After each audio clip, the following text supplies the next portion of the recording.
Any predictions for the debate? It's not going to just be a third term It's going of to the be Biden such an administration, a interesting second term of thing. the Biden administration, rather. And the other thing that she's really going to have to do is not get pulled into personal attacks by former President Trump. They expect him to, at some point, maybe lose it. They're going to try to bait him a bit to try to. He's not gonna do as well as he did with Biden, that's for sure. Because Biden lost because he defeated himself. That I'm just gonna put it out there. I'm actually pretty interested in how this will go.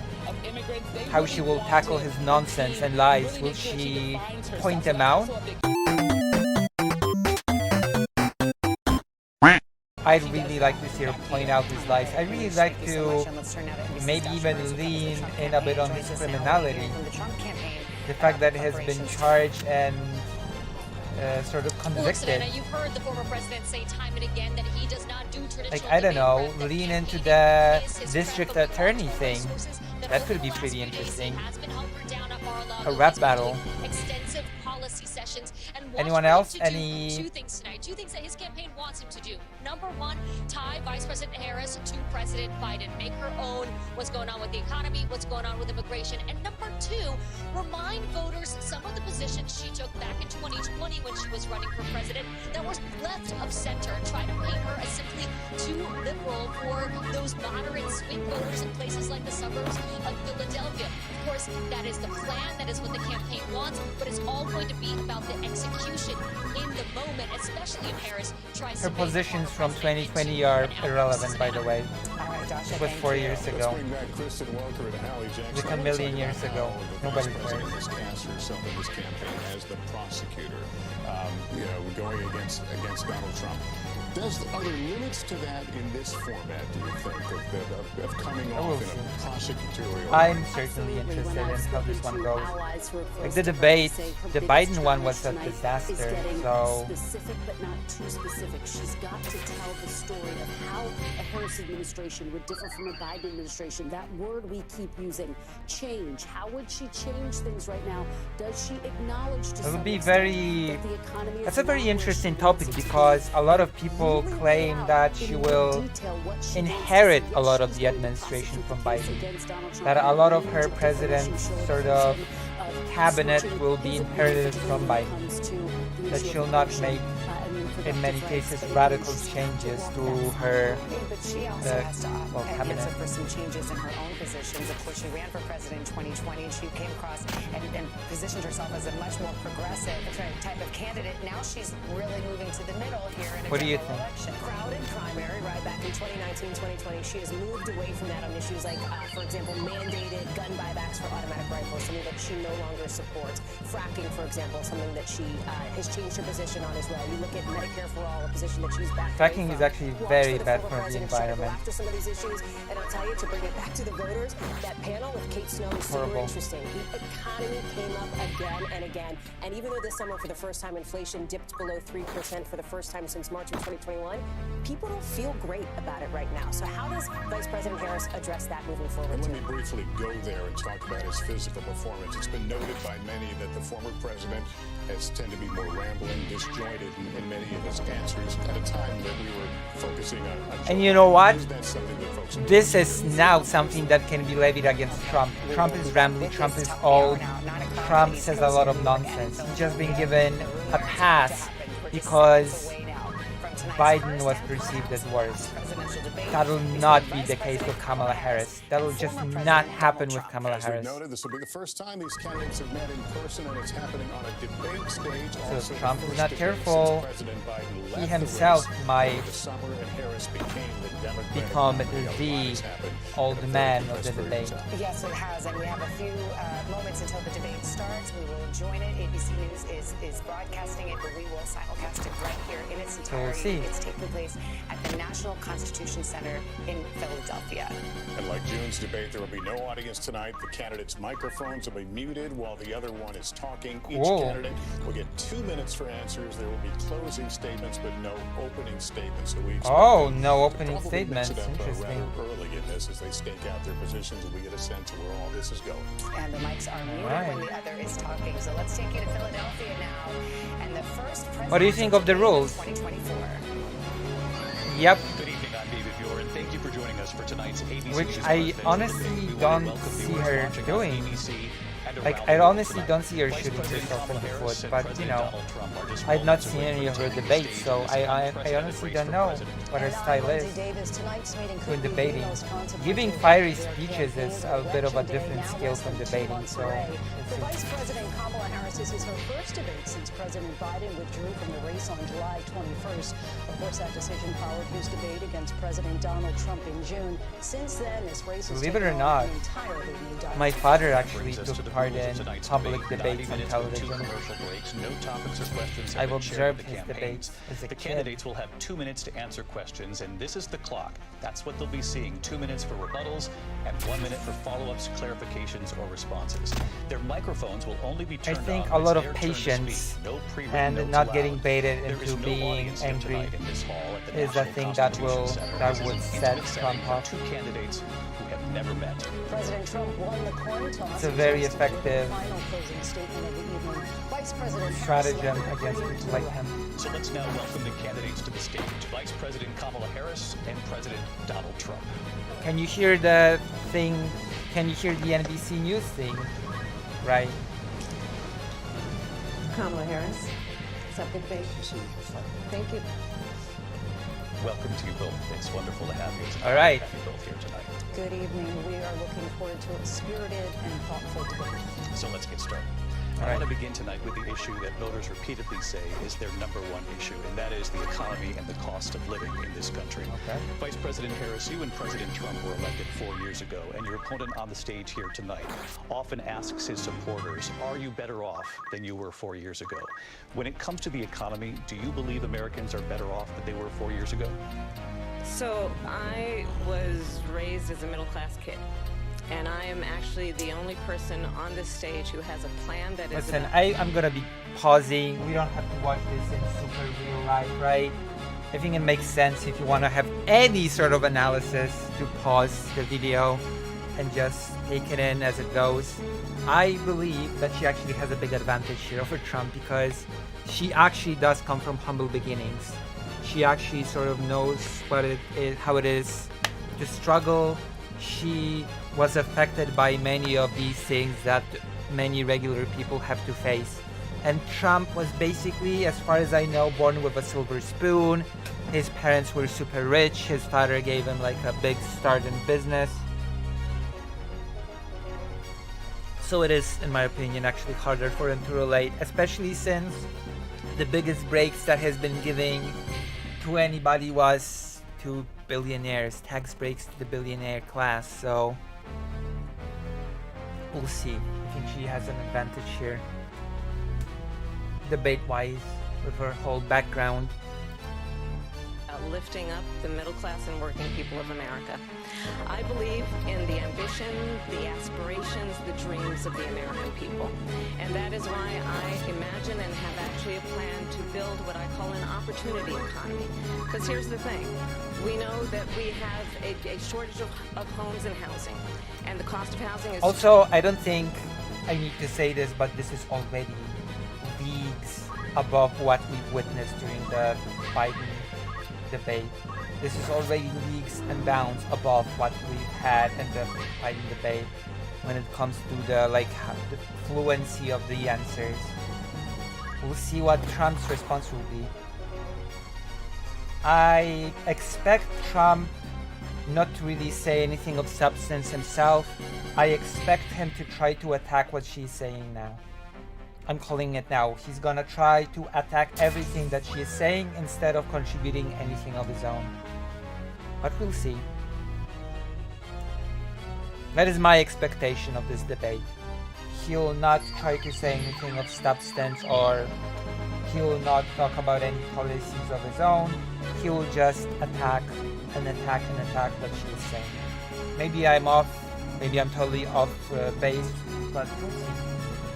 That has usually been the modus operandi of Trump, so... Too expensive for far too many people. We know that young families need support to raise their children, and I intend on extending a tax cut for those families of $6,000, which is the largest child tax credit that we have given in a long time so that those young families can afford to buy a crib, buy a car seat, buy clothes for their children.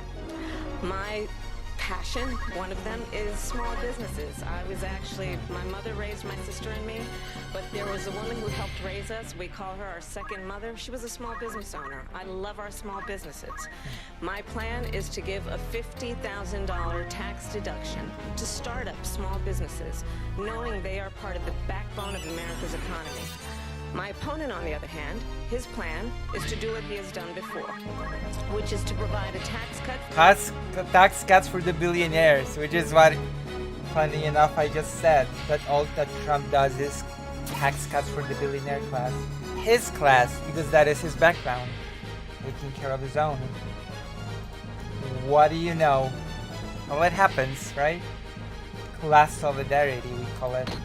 For billionaires and big corporations, which will result in $5 trillion to America's deficit. My opponent has a plan that I call the Trump's sales tax, which would be a 20% tax on everyday goods that you rely on to get through the month. Economists have said that I believe there's also like this tariff that he wants to introduce from any products that come from outside of the US. Trump's sales tax would actually result for middle-class families in about $4,000 more a year because of his policies and his ideas about what should be the backs of middle-class people paying for tax cuts for billionaires. President Trump, I'll give you 2 minutes. All right. First of all, I have no sales tax. That's an incorrect statement. She knows that. We're doing tariffs on other countries. Other countries are going to finally, after 75 years. There you go. He wants to tariff all the products that are coming from abroad, which, yeah, she's correct. That is a tax because it will just make everything more expensive. You can cop about it, you can complain about it, but yeah, it is literally a Trump tax. Because who will suffer for it? Who will suffer for this tariff? People that buy those products, that depend on those products. So she was correct. She was in fact correct in what she said. Us back for all that we've done for the world, and the tariff will be substantial in some cases. I took in billions and billions of dollars, as you know, from China. In fact, they never. Yeah, and who's gonna be taking the brunt of it? Who is going to have to pay for it, for this tariff? Oh yeah, it's gonna be the people that are going to buy these products at a higher price. Just as Kamala Harris said moments ago. The tariff off because there was so much money they would totally destroy everything that they've set out to do. They're taking in billions of dollars from China and other places. They've left the tariffs on.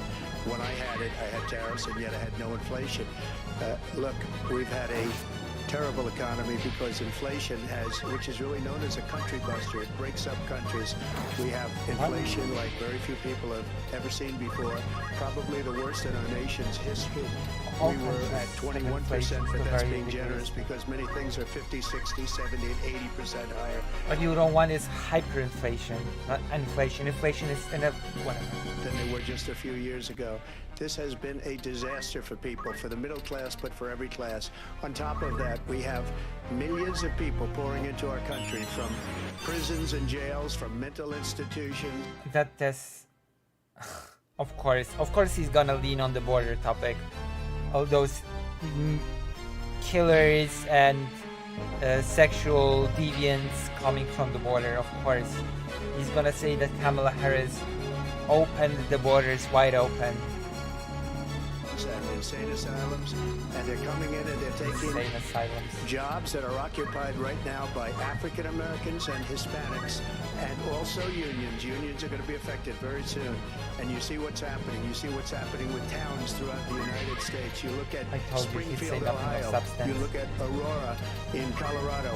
They are taking over the towns. They're taking over buildings. They're going in violently. These are the people that she and Biden led into our country.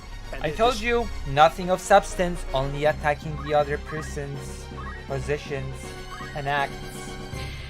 There's not gonna be any substance, don't count on it. There's gonna be fear-mongering about the evils of immigration, which, interestingly enough, those are things that President or former President Trump happens to have in common with Alexander Dugin, who speaks of the first wave of replacement, the immigrants.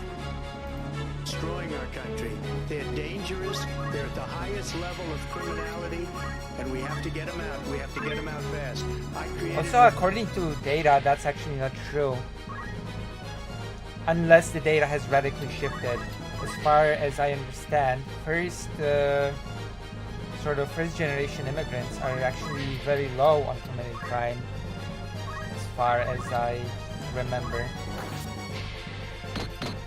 One of the greatest economies in the history of our country. I'll do it again and even better. We are going to get to immigration and border security during this debate, but I would like to let Vice President Harris respond on the economy here. Well, I would love to. Let's talk about what Donald Trump left us. Donald Trump left us the worst unemployment since the Great Depression.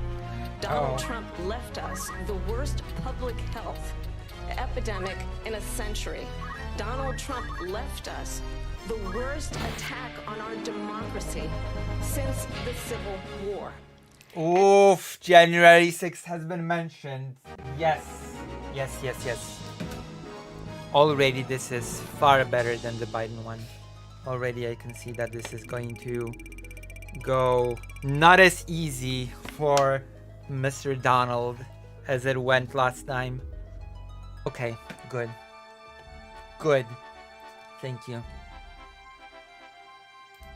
And what we have done is clean up Donald Trump's mess. What we have done and what I intend to do is build on what we know are the aspirations and the hopes of the American people. But I'm going to tell you all. Look at his face. Do you know what his face is saying? Uh-oh. I'm not debating an old man anymore. I'm the old man now. I am the one who knocks.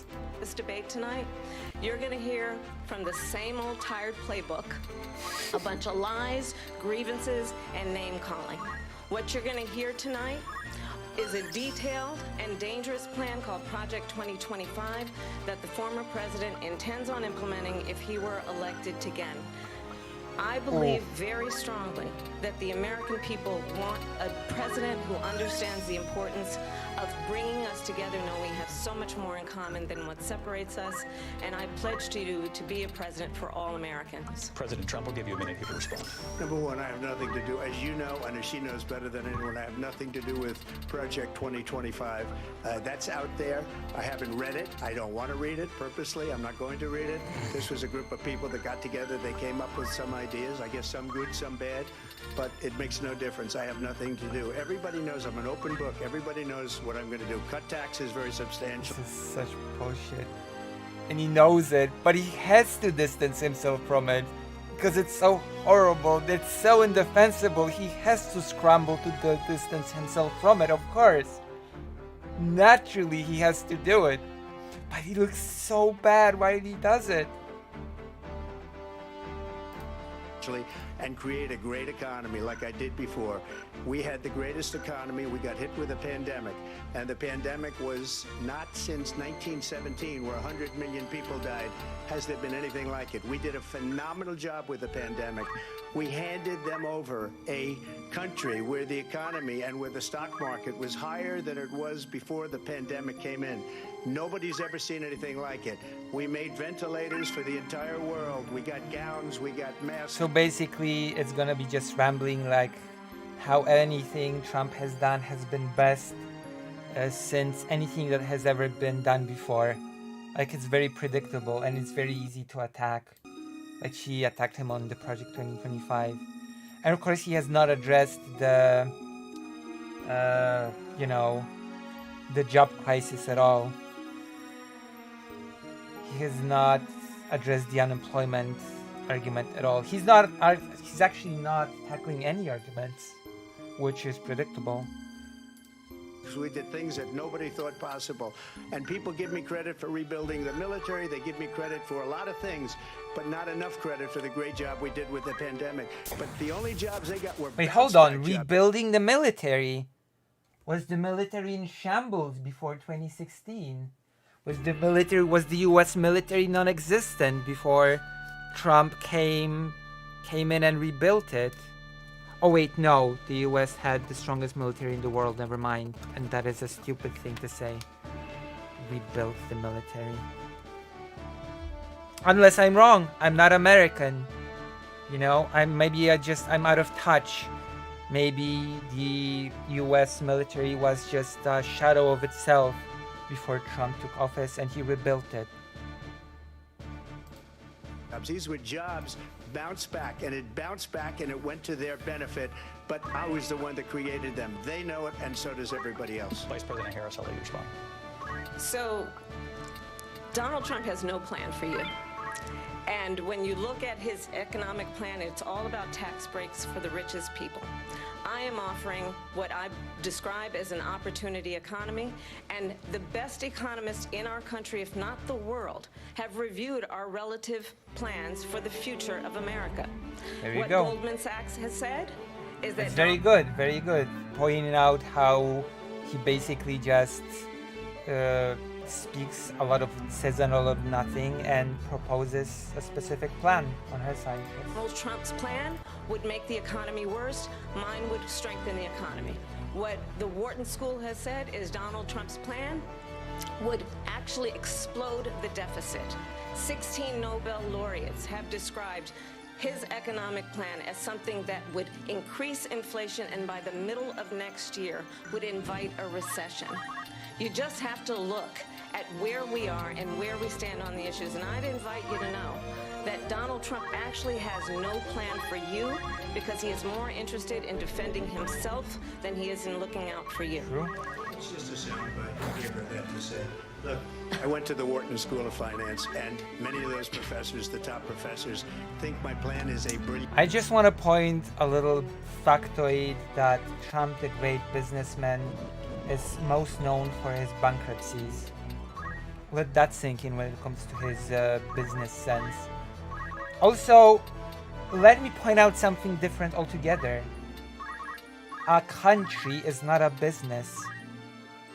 Just so you know, running a country is not like running a business, as much as Donald Trump would like you to believe otherwise. Because a country is not a profit-run endeavor. plan. It's a great plan. It's a plan that's going to bring up our worth, our value as a country. It's going to make people want to be able to go and work, create jobs, and create a lot of good, solid money for our country. Just to finish off, she doesn't have a plan. She copied Biden's plan, and it's like 4 sentences, like run, spot, run. 4 sentences that are just, oh, we'll try and lower taxes. She doesn't have a plan. Take a look at her plan. She doesn't have a plan. Mr. President, I do want to drill down on something you both brought up. The Vice President brought up your tariffs. You responded, and let's drill down on this, because your plan is what she calls is essentially a national sales tax. Your proposal calls for tariffs, as you pointed out here, on foreign imports across the board. You recently said that you might double your plan, imposing tariffs up to 20% on goods coming into this country. As you know, many economists say that with tariffs at that level, costs are then passed on to the consumer. Yep. Vice President Harris has argued it'll mean higher prices on gas. Hell, I pointed that out. I said it because I'm such a good analyst. I'm such a good political commentator. You see how brilliant I am to have pointed out the most obvious thing in the world? Food, clothing, medication, arguing it costs the typical family nearly $4,000 a year. Do you believe Americans can afford higher prices because of tariffs? They're not going to have higher prices. What's going to have, and who's going to have higher prices, is China and all of the countries that have been ripping us off for years. I was the only... That's not true. What will happen is that the prices for those products will increase to offset the tariff. And who will have to pay for that? Well, the people that buy the product, of course. That is exactly what is going to happen. To deny it is to be delusional. To deny it is to be Donald Trump. That's what I have to say about that. President ever China was paying us hundreds of billions of dollars, and so were other countries. And, you know, if she doesn't like them, they should have gone out and they should have immediately cut the tariffs. But those tariffs are there 3.5 years now under their administration. We are going to take in billions of dollars, hundreds of billions of dollars. Quadrillions. No inflation, virtually no inflation. They had the highest inflation perhaps in the history of our country, because I've never seen a worse period of time. People can't go out and buy cereal or bacon or eggs or anything else. The people of our country are absolutely dying with what they've done. They've destroyed the economy. And all you have to do is look at a poll. The polls say 80 and 85 and even 90% that the Trump economy was great, that their economy was terrible. So if you claim that those tariffs will not affect the consumer, it just shows how great a businessman Trump is actually, and why he went bankrupt so many times. President Harris, I do want to ask for your response, and you heard what the president said there, because the Biden administration did keep a number of the Trump tariffs in place. So how do you respond? Well, let's be clear that the Trump administration resulted in a trade deficit, one of the highest we've ever seen in the history of America. He invited trade wars. You want to talk about his deal with China? What he ended up doing is, under Donald Trump's presidency, he ended up selling American chips to China to help them improve and modernize their military, basically sold us out, when a policy about China should be in making sure the United States of America wins the competition for the 21st century, which means focusing on the details of what that requires, focusing on relationships with our allies, focusing on investing in American-based technology so that we win the race on AI, on quantum computing, focusing on what we need to do. This is very interesting, because I've recently heard a very interesting video about Intel and how it's sort of at war with the US government about selling GPUs to China. That's a very interesting topic, and I'm glad it's being brought up here. To support America's workforce so that we don't end up having on the short end of the stick in terms of workers' rights. But what Donald Trump did, let's talk about this, with COVID, is he actually thanked President Xi for what he did during COVID. Look at his tweet. Thank you, President Xi, exclamation point, when we know that Xi was responsible for lacking and not giving us transparency about the origins of COVID. True. President Trump, I'll let you respond. First of all, they bought their chips from Taiwan. We hardly make chips anymore because of philosophies like they have and policies like they have. I don't say her because she has no. That is such a stupid thing to say, especially since Biden has enacted the CHIPS Act, which is a very popular thing. Oof, that is, I'm sorry, you did not enact the CHIPS Act. Biden did. That's Biden's policy, not yours. Policy. Everything that she believed 3 years ago and 4 years ago is out the window. She's going to my philosophy now. In fact, I was going to send her a MAGA hat. She's gone to my philosophy. But if she ever got elected, she'd change it. And it will be the end of our country. She's a Marxist. Everybody knows she's a Marxist. Her father's a Marxist. I knew it! I told you there will be no substance, there will be just personal attacks. And this is just gibberish. She's a Marxist, her family's a Marxist, her friends are Marxists, everybody's a Marxist. He's doing so bad. Maybe it's just my bias, but what the hell is this? His professor in economics, and he taught her well. But when you look at what she's done to our country, and when you look at these millions and millions of people that are pouring into our country monthly, where it's, I believe, 21 million people, not the 15 that people say. It has nothing to do with the topic. Once again, he's going to the migration thing, even though the topic is the tariffs. We're supposed to be honing in on the tariffs, but now, back again, millions of immigrants, back to the gibberish, back to the nonsense, back to the lies. The problem is that he's not debating a person that has trouble speaking anymore.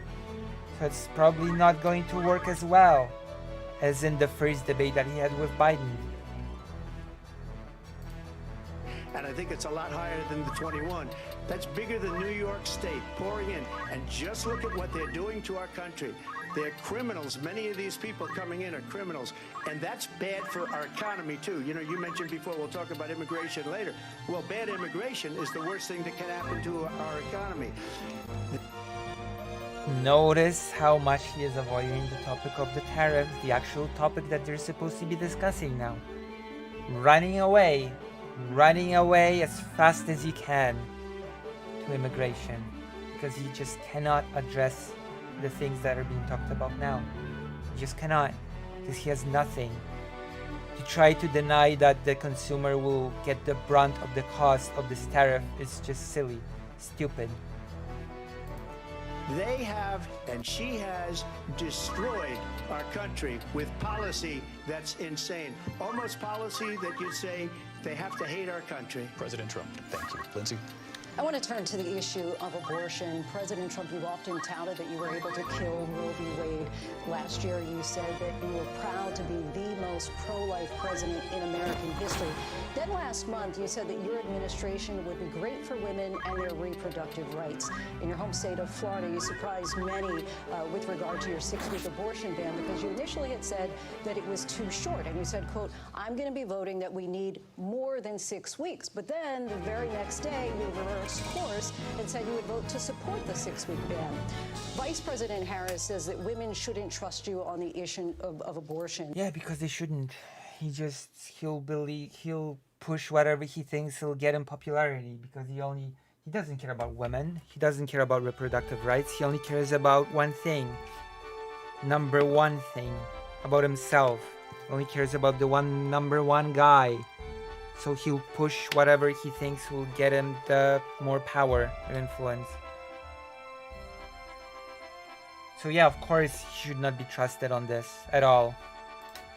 Because Naturally. you've changed your position so many times. Therefore, why should they trust you? Well, the reason I'm doing that vote is because the plan is, as you know, the vote is, they have abortion in the 9th month. They even have, and you can look at the governor of West Virginia, the previous governor of West Virginia, not the current governor, who's doing an excellent job, but the governor before, he said the baby will be born and we will decide what to do with the baby. In other words, we'll execute the baby.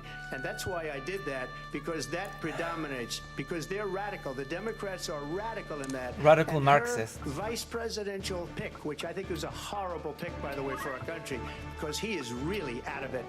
But her vice presidential pick says abortion in the 9th month is absolutely fine. He also says execution after birth. It's an execution, no longer abortion, because the baby is born, is okay. And that's not okay with me, hence the vote. But what I did is something for 52 years. They've been trying to get Roe v. Wade into the states. And through the genius and heart and... He has to sell this nonsense, because that is so unpopular thing. It's so indefensible that he has to reframe it as just putting it in the states. Strength of 6 Supreme Court justices, we were able to do that. Now, I believe in the exceptions for rape, incest, and life of the mother. I believe strongly in it. Ronald Reagan did also. 85% of Republicans do. Exceptions, very important. But we were able to get it, and now states are voting on it. And for the first time, you're going to see, look, this is an issue that's torn our country apart for 52 years. Does anybody have any, thoughts? Any comments on the debate, how it's going so far? I think it's actually going pretty well in Kamala Harris's favor. Or maybe I'm just biased when it comes to this whole thing, but I just, it seems to be going pretty well for Kamala Harris, in my opinion. She's just being so much more substantive than he is. Every legal scholar, just relies on nonsense so much.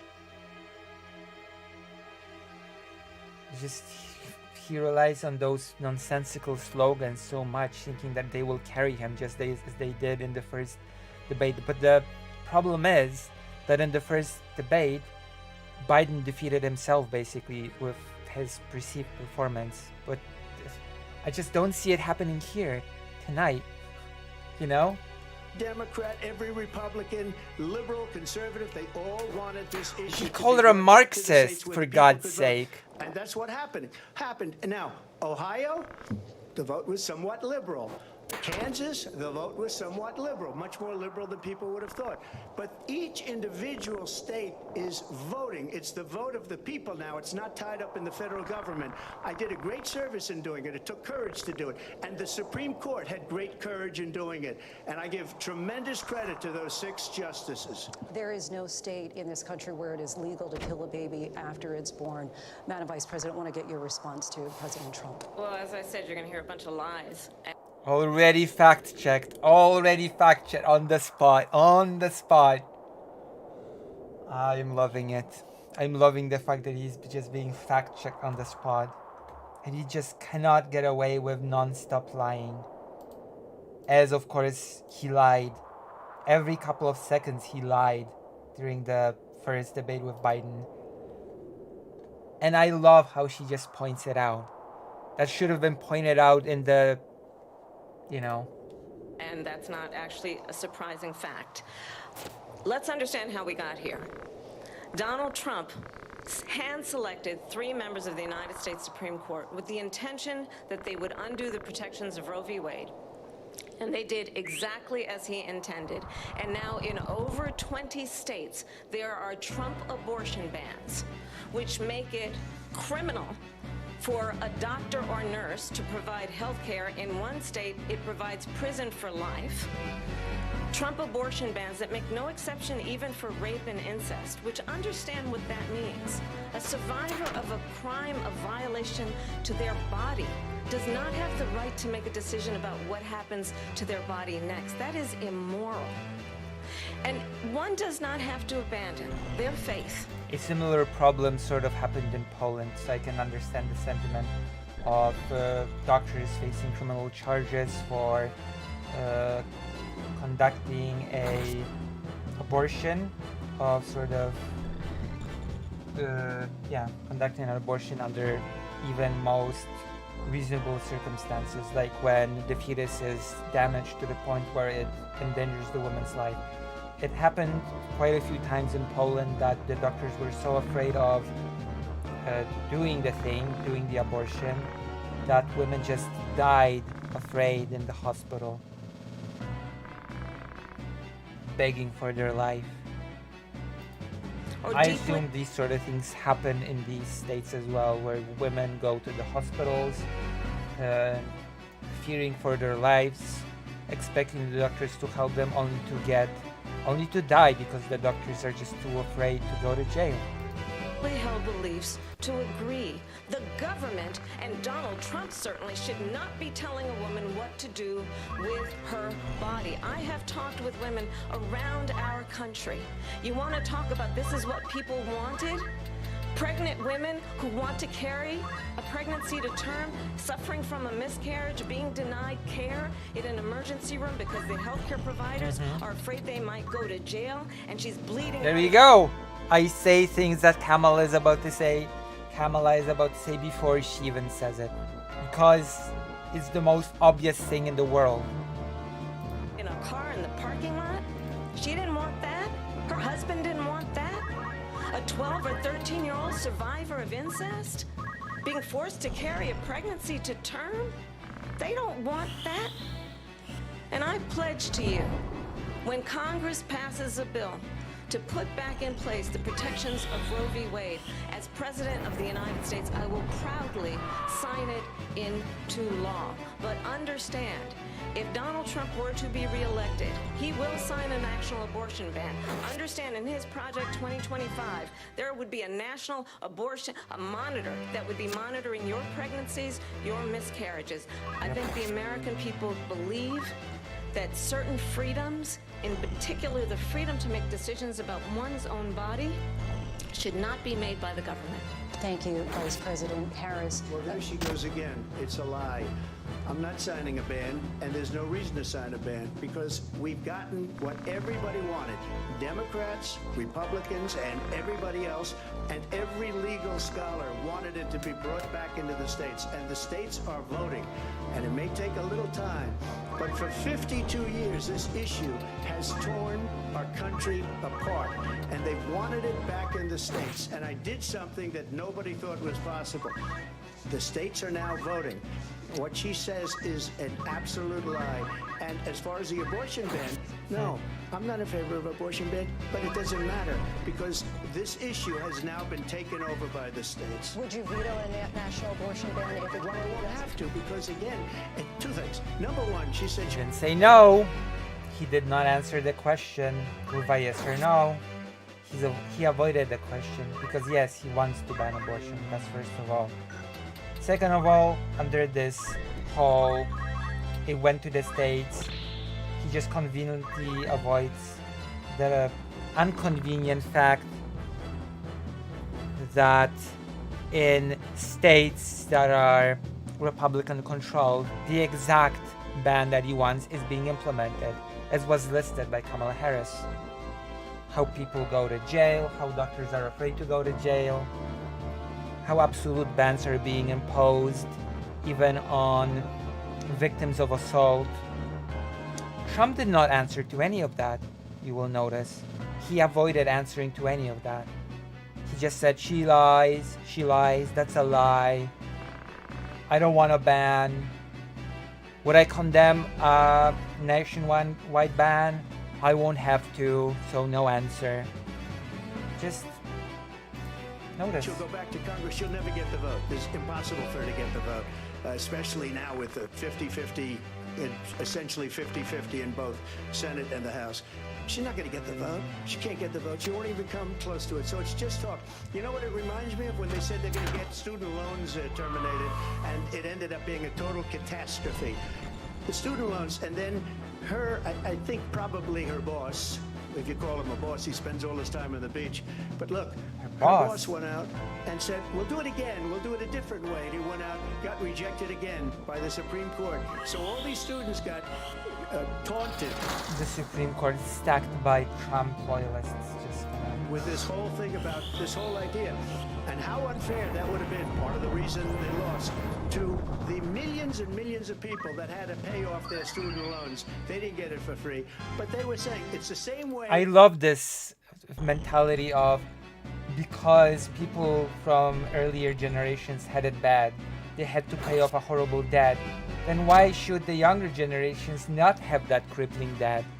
You know, if the earlier generations suffered, then it's natural that, you know, the next generation should all suffer as well. A totally brain dead philosophy on life. I'm just gonna say that. Ridiculous. I'm sorry. If there's a way to alleviate student debt, it absolutely should be done. The fact that a thing such as a student debt exists, it's just a thing that the whole world looks at the US in shock and disbelief. That the richest and most powerful country in the world generates crippling debt for students that they have to pay back for years and years and years.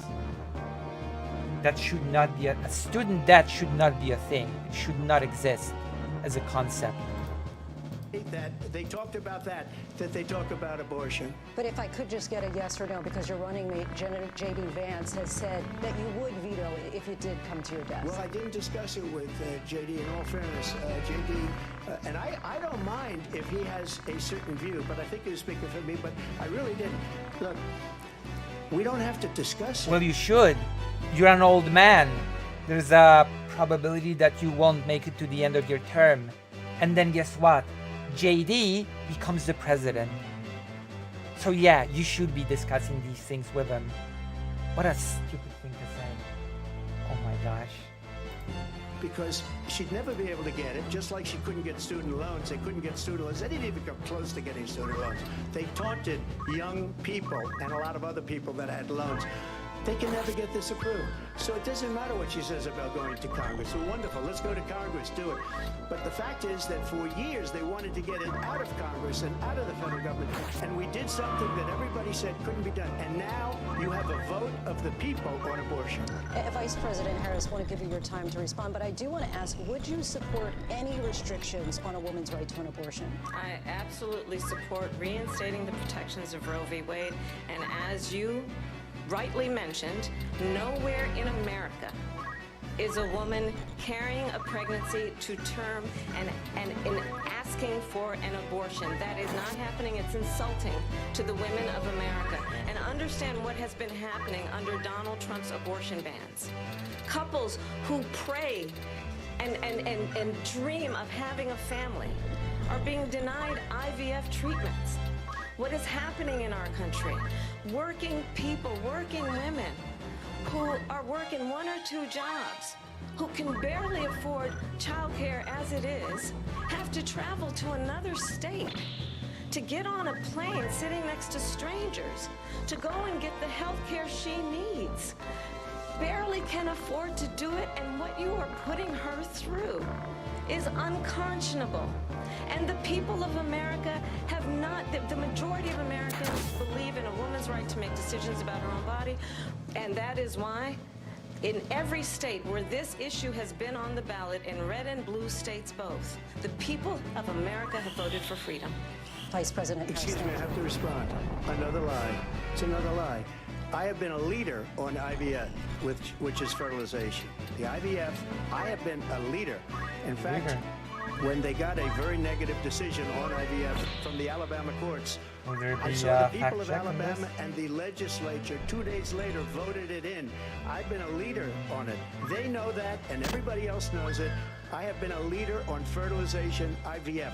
And the other thing, you should ask, will she allow abortion in the 8th month, 9th month, 7th month? Come on. Okay, would you do that?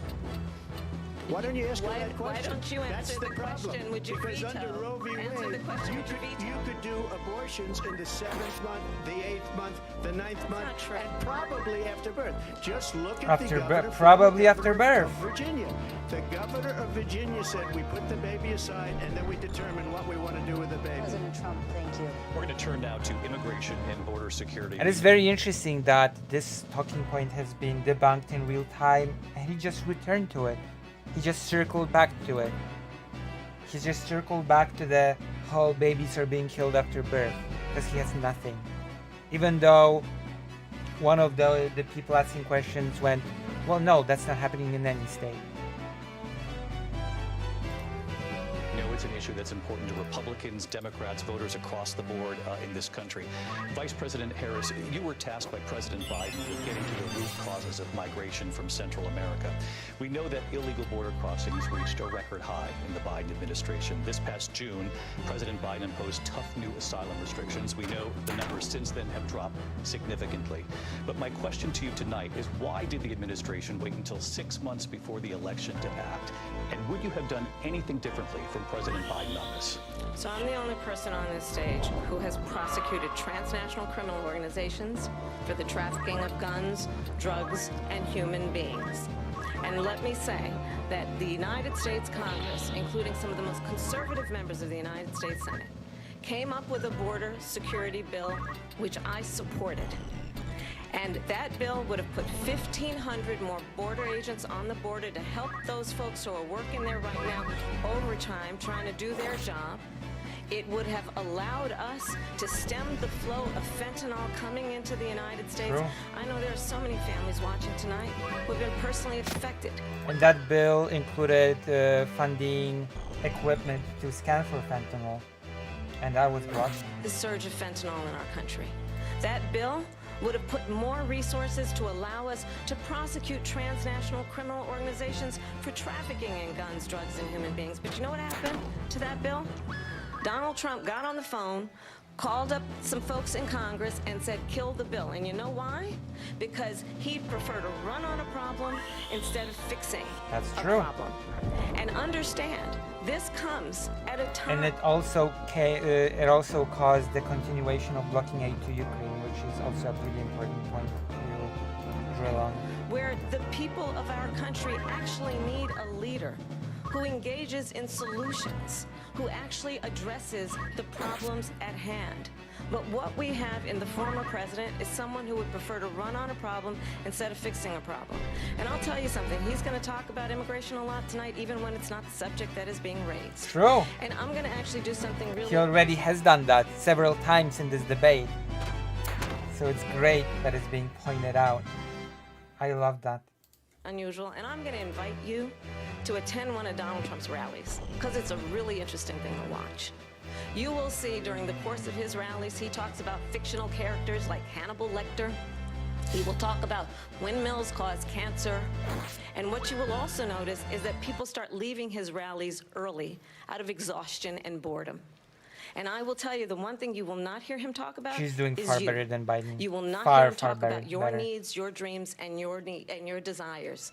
And I'll tell you, I believe you deserve a president who actually puts you first, and I pledge to you that I will. Vice President Harris, thank you. President Trump, on that point, I want to get your response. Well, I would like to respond. Let me just ask, though, why did you try to kill that bill, and successfully so? That would have put thousands of additional agents and officers on the board. First, let me respond as to the Please. rallies.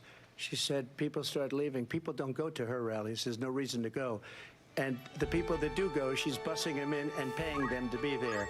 And Ego hurt has to respond to the rally thing first because it directly hurt his ego.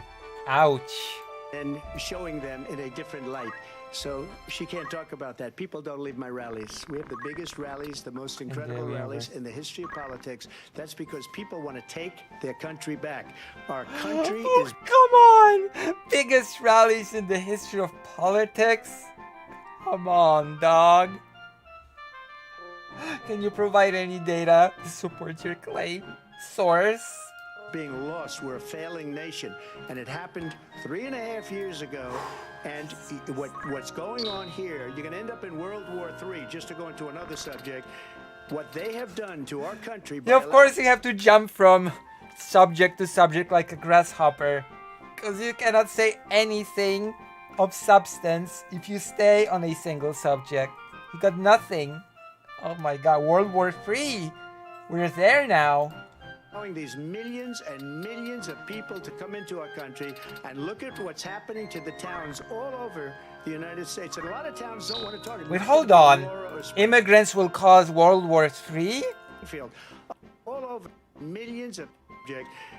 What's going on here, you're going to end up in World War III, just to go into another subject. What they have done to our country by allowing these millions and millions of people to come into our country, and look at what's happening to the towns. This is such incomprehensible rambling that I can't wrap my head around it. We're gonna end up in World War III with millions of billions people being let in? So what, the immigrants will cause World War III? He really is just jumping from topic to topic. All over the United States, and a lot Like of a towns don't rambly want old to talk. man. Not going to be Aurora or Springfield. A lot of towns don't want to talk about it because they're so embarrassed by it. In Springfield, they're eating the dogs, the people that came in. They're eating the cats. They're eating the pets of the people that live there. And this is what's happening in our country, and it's a shame. As far as rallies are concerned, as far as the reason they go is they like what I say. They want to bring our country back. They want to make America great again. It's a very simple phrase, make America great again. She's destroying this country, and if she becomes president, this country doesn't have a chance of success. Not only success, we'll end up being... This is such an incomprehensible ramble. What are you talking about? Eating pets? Venezuela on steroids. God, he's doing so badly. I cannot imagine anyone seeing this and looking at it, listening to it, and being like, ah, yeah, he's making a good point. Yeah, this is a pointed commentary. This is really good debate skill. just want to clarify here. You bring up Springfield, Ohio, and ABC News did reach out to the city manager there. He told us there have been no credible reports of specific claims of pets being harmed, injured, or abused by individuals within the immigrant community. And yet, there we go. Fact checked on the spot. I do love the fact checking on the spot. Have I said that already? All the lies caught in real time. All the nonsense. Well, I've seen people on television. Let me just say here, this is the people on television say my dog was taken and used for food. So maybe. But there were people on TV that said things. Who cares about data? Who cares about facts? A person on TV said their pets was being used for food. Don't you trust that? God. This is amazing. Maybe that's a good thing to say for a city manager. I'm not taking this from But the television. people I'm on taking it from television the city saying their manager. dog was eaten by the people that went there. Again, the Springfield city manager says there's no evidence of that. Vice We'll President find Harris, out. I'll let you respond to the rest of what you've heard. This is amazing. Oh my God. He's being such a rambly old man. Well, you know, should we really trust this guy when people on TV said that the pets were being eaten? Do you wanna? Well, there's no evidence. There's no evidence of that. Well, yeah, well, you know, the people on the TV, the telly. Jesus Christ Almighty.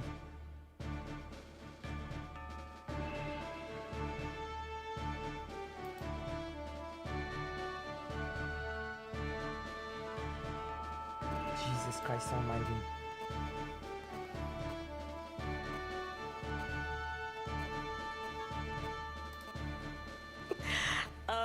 You know, this is, I think, one of the reasons why in this election I actually have the endorsement of 200 Republicans who have formerly worked with President Bush, Mitt Romney, and John McCain, including the endorsement of former Vice President Dick Cheney and Congress member Liz Cheney.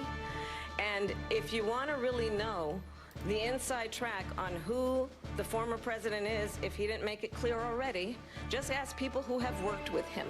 His former chief of staff of four-star... I'll show it later, okay? You did very well. You did very well. Thank you. General has said he has contempt for the Constitution of the United States. His former national security advisor has He said did say that. She's not lying. No lies are being said. he is dangerous and unfit. His former Secretary of Defense has said the nation, the Republic, would never survive another Trump term. And when we listen to this kind of rhetoric, when the issues that affect the American people World are War not III being due to addressed, immigration. I think the choice is clear in this election. President Trump, I'll give you a quick minute to respond here. Yeah. Thank you, because when I hear that, see, I'm a different kind of a person. I fired most of those people. You are different, Not yeah. so graciously. They did bad things or a bad job. I fired them. They never fired one person. They didn't fire anybody having to do with Afghanistan and the Taliban and the 13 people. What kind of an argument is that? You never fired anyone. You're no good. Dude, what kind of stupid thing is that to say? You never fired anyone. Who's were just killed, viciously and violently killed, and I got to know the parents and the family. They didn't fire. They should have fired all those generals, all those top people, because that was one of the most incompetently handled situations anybody has ever seen. So when somebody does a bad job, I fire him. And you take a guy like Esper, he was no good, I fired him, so he writes a book. Another one writes a book, because with me they can write books, with nobody else can they? But they have done such a poor job, and they never fire anybody. Look at the economy, look at the inflation. They didn't fire any This of is their nonsensical rambling. economists. They have the same people. That's a good way not to have books written about you. But just to finish, I got more votes than any Republican in history by far. Yeah, of course you fire people and you replace them with loyalists. Of course. In fact, I got more There is votes. not the great argument that you think you're crafting here. Than any president, sitting president in history by far. Let me continue on immigration. It was what you wanted to talk about earlier, so let's get back to your deportation proposal that the vice president has reacted to as well. President Trump, you call this the largest domestic deportation operation in the history of our country. You say you would use the National Guard. You say if things get out of control, you'd have no problem using the U.S. military. Police, yes. You also said you would use local police. How would you deport 11 million undocumented immigrants? I know you believe that number is much higher. Take us through this. What does this look like? Will authorities be going door to door in this country? Yeah. It is much higher because of them. They allowed criminals, many, many millions of criminals. They allowed terrorists. They allowed common street criminals. They allowed people to come in, drug dealers, to come into our country, and they're now in the United States. He is a bad judge of character, by true. their countries like Venezuela, don't ever come back or we're going to kill you. Do you know that crime in Venezuela and crime in countries all over the world is way down? You know why? Because they've taken their criminals off the street and they've given them to her to put into our country. And this will be one of the greatest mistakes in history for them to allow, and I think they probably did it because they think they're going to get votes, but it's not worth it because they're destroying the fabric of our country by what they've done. There's never been anything done like this at all. They've destroyed the fabric of our country. Millions of people let in, and all over the world, crime is down all over the world except here. Crime here is up and through the roof. True. Despite their fraudulent statements that they made, crime in this country is through the roof, and we have a new form of crime. It's called Do you have any migrant stats crime, to back that and it's up? happening at levels that nobody thought possible. President Trump, as you know, the FBI says overall violent crime is actually coming down in this country. But Vice Excuse me, the President FBI they were defrauding statements. They There you go. Once again, fact checked in real time. Once again, the BS is being checked in real time. Oh no, the FBI is clearly lying. I'm the real true guy. Yes, of course. They didn't include the worst cities. They didn't include the Yeah, cities yeah, with of the course. worst crime. FBI is Because pro-Biden. they fraud. Just like their number of 818,000 jobs that they said they created turned out to be a fraud. President Trump, thank you. I'll let you respond, Vice President Harris. Well, I think this is so rich, coming from someone who has been prosecuted for national security crimes, economic crimes, election interference, has been found liable for sexual assault, and his next big court appearance is in November at his own criminal sentencing. Oops. And let's be clear, where each person stands on the issue of what is important about respect for the rule of law and respect for law enforcement. The former vice president called for defunding federal law enforcement, 45,000 agents, get this, on the day after he was arraigned on 34 felony counts. So let's talk about what is important in this race. It is important that we move. Very good to point it out. Very good to get it in here. Very good to point out that he's basically a felon. Forward, that we turn the page on this same old tired rhetoric and address the needs of the American people, address what we need to do about the housing shortage, which I have a plan for, address what we must do to support our small businesses, address bringing down the price of groceries. But frankly, the American people are exhausted with this same old tired playbook. Vice President Harris, thank you. Excuse me. Every one of those cases was started by them against their political opponent. And I'm winning most of them, and I will win the rest on appeal. And you saw that with the decision. I'm being persecuted. January 6th was actually orchestrated by Biden, you see. All the assault things were actually orchestrated by Biden, you see. The documents that I withheld, the classified documents that I bragged about in a recording, those were all orchestrated by Biden, you see. that came down just recently from the Supreme Court. Yep. I'm winning most of them. But those are cases, it's called weaponization. Never happened in this country. They weaponized the Justice Department. Every one of those cases was involved with the DOJ, from Atlanta and Fani Willis to the DOJ. Attorney General of New York and the DA in New York. Every one of those cases. And then they say, oh, he's a criminal. They're the ones that Felon. made them go after me. By the way, Joe Biden was found essentially guilty on the documents case. And what happened in my documents case? They said, oh, that's the toughest of them all. A complete and total victory. 2 months ago, it was thrown out. It's weaponization, and they used it, and it's never happened in this country. They used it to try and win an election. They're fake cases. President Trump, thank you. Fake Really quick response cases. from Vice President Harris on this notion of weaponization of the Justice Department. Well, let's talk about extreme and understand the context in which this election in 2024 is taking place. The United States Supreme Court recently ruled that the former president would essentially be immune from any misconduct if he were to enter the White House again. Yep. Understand, this is someone who has openly said he would terminate, I'm quoting, terminate the Constitution of the United States, that he would weaponize the Department of Justice against his political. She did say that. She cannot deny it. Someone who has Is he openly gonna deny it that he said it? expressed disdain for members of our military. Understand Yep. what it would mean if Donald Trump were back in the White House with no guardrails. Because certainly we know now the court won't stop him. We know J.D. Vance is not going to stop him. Nope. It's He's a up to the loyalist. American people. Through and Vice through. President Harris, thank you. Lindsay? Vice President Harris, in your last run for president, This is the one that weaponized, not me. She weaponized. They don't move on completely. They actually do fact check him in real time. They fact checked him 3 times on 3 different statements. It's very funny.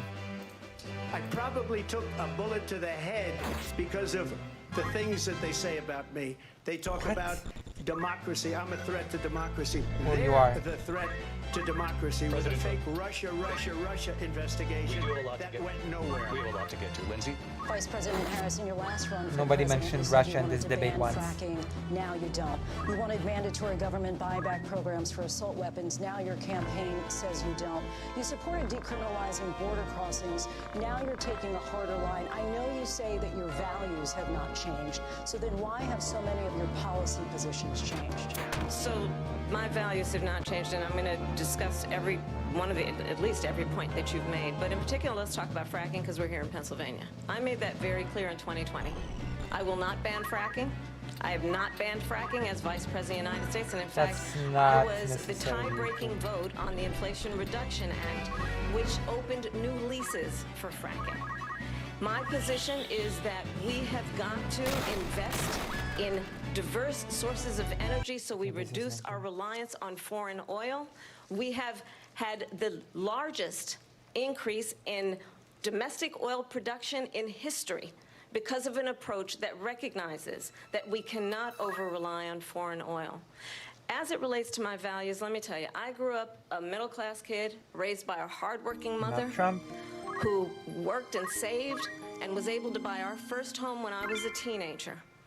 The values I bring to the importance of home ownership, knowing not everybody got handed $400 million on a silver platter and then True. filed bankruptcy 6 times, True. is a value that I bring to my work to say we are going to work with the private cannot sector and home builders deny it. to increase 3 million homes, increase by 3 million homes by the end of my first term.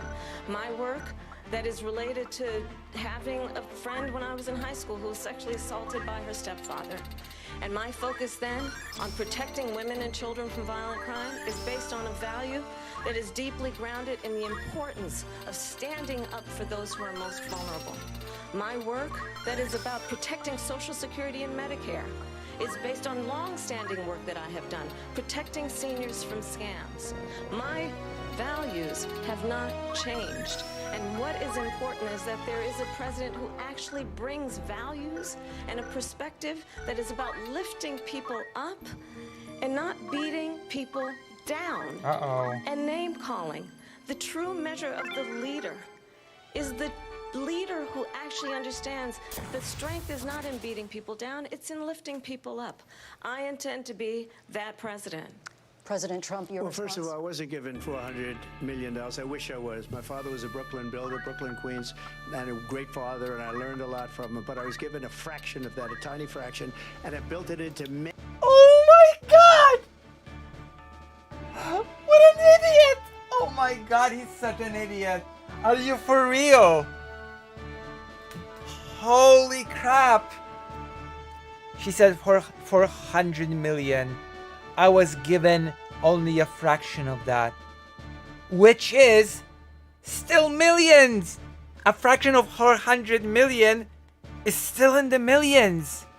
I was not given 400 million. I was just given 10, 15, 20 millions, which is indeed a fraction of 400 millions. But guess what? That is still being handed millions on a silver platter. You have not deflected the argument at all. You have not. Jesus Christ Almighty. He thought that this was a good argument. I was just given a fraction of 400 million. This is amazing. What an amazing debate. What an inspiration. many Truly, truly a self-made man. billions of dollars, many billions. And when people see it, they are even surprised. So we don't have to talk about I that. am surprised. Fracking, she's been against it for 12 years. Defund the police, she's been against that forever. She gave all that stuff up very wrongly, very horribly. Wait. And everybody's laughing at it. Wait, okay? hold on. Is Trump pro defund the police? They're all laughing at it. She gave... He's not even telling the truth, by the way. He inherited 413 million. True, but you know, irrelevant to the fact that even being given a fraction of that is still not something that regular people get to have. Come on, man. Give up at least 12 and probably 14 or 15 different policies. Like, she was big on defund the police. In Minnesota, she went out. Wait a minute, I'm talking now. If you don't mind, please. Does that sound familiar? She went out in Minnesota and wanted to let criminals that killed people, that burned down Minneapolis, she went out and raised money to get them out of jail. She did things that nobody would ever think of. Now she wants the to history do of the US. transgender operations on illegal aliens that are in prison. Transgender operations? Really? That's gonna be a thing in this debate? The transgender operations in schools? You know, the thing that he said that kids go to school, they get transgender operations, and then they get sent back. There was a really interesting thing about that. I have to bring it up because whew, I did not expect the transgender operations to be being mentioned. This is so great. I have to point this. I have to show this. Okay, it's in the pond or whatever. It's somewhere around here.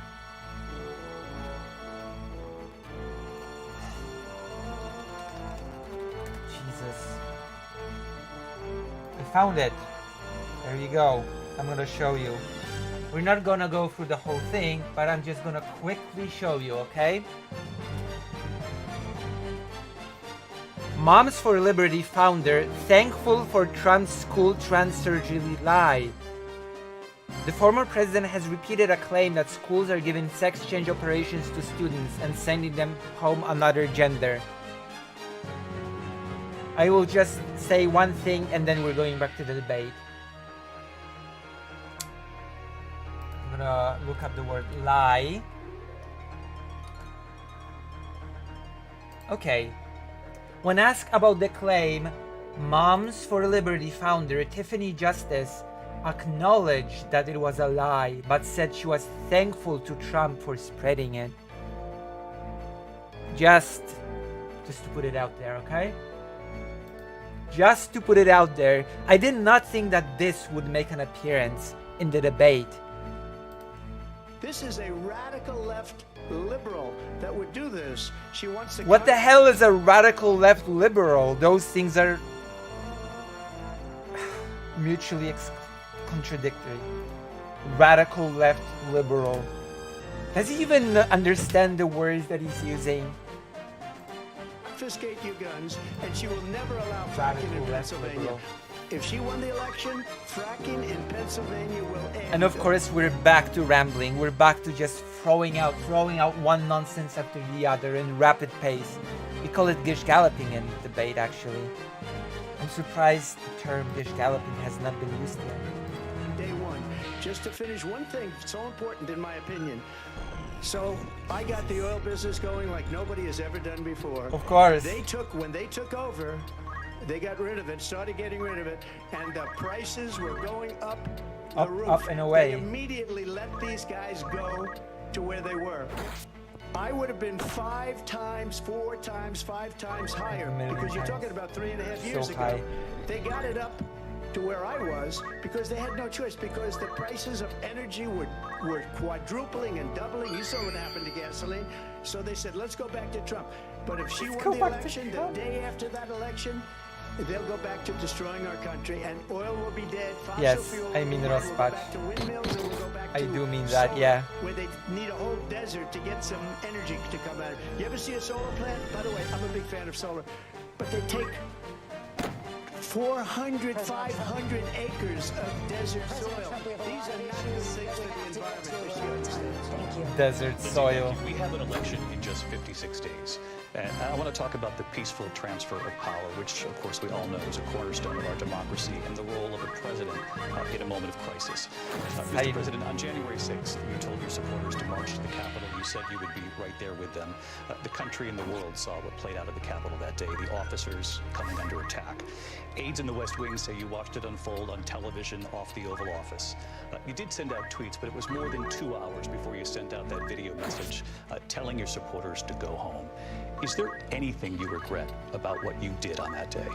You just said a thing that isn't covered. Peacefully and patriotically, I said during my speech, not later on. Peacefully and patriotically. And nobody on the other side was killed. Ashley Babbitt was shot by an out-of-control police officer that should have never, ever shot her. It's a disgrace.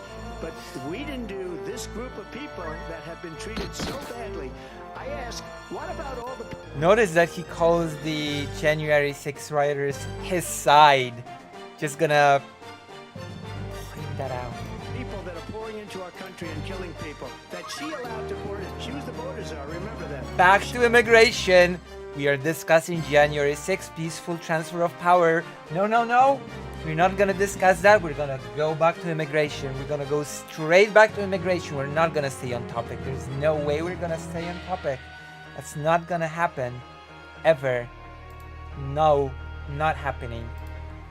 She was the border czar. She doesn't want to be called the border czar because she's embarrassed by the border. In fact, she said at the beginning, oh, I'm surprised you're not talking about the border yet. That's because she knows what a bad job they've done. What about those people? When are they going to be prosecuted? When are these people from countries... No, she's just pointing out that you're unable to stay on topic.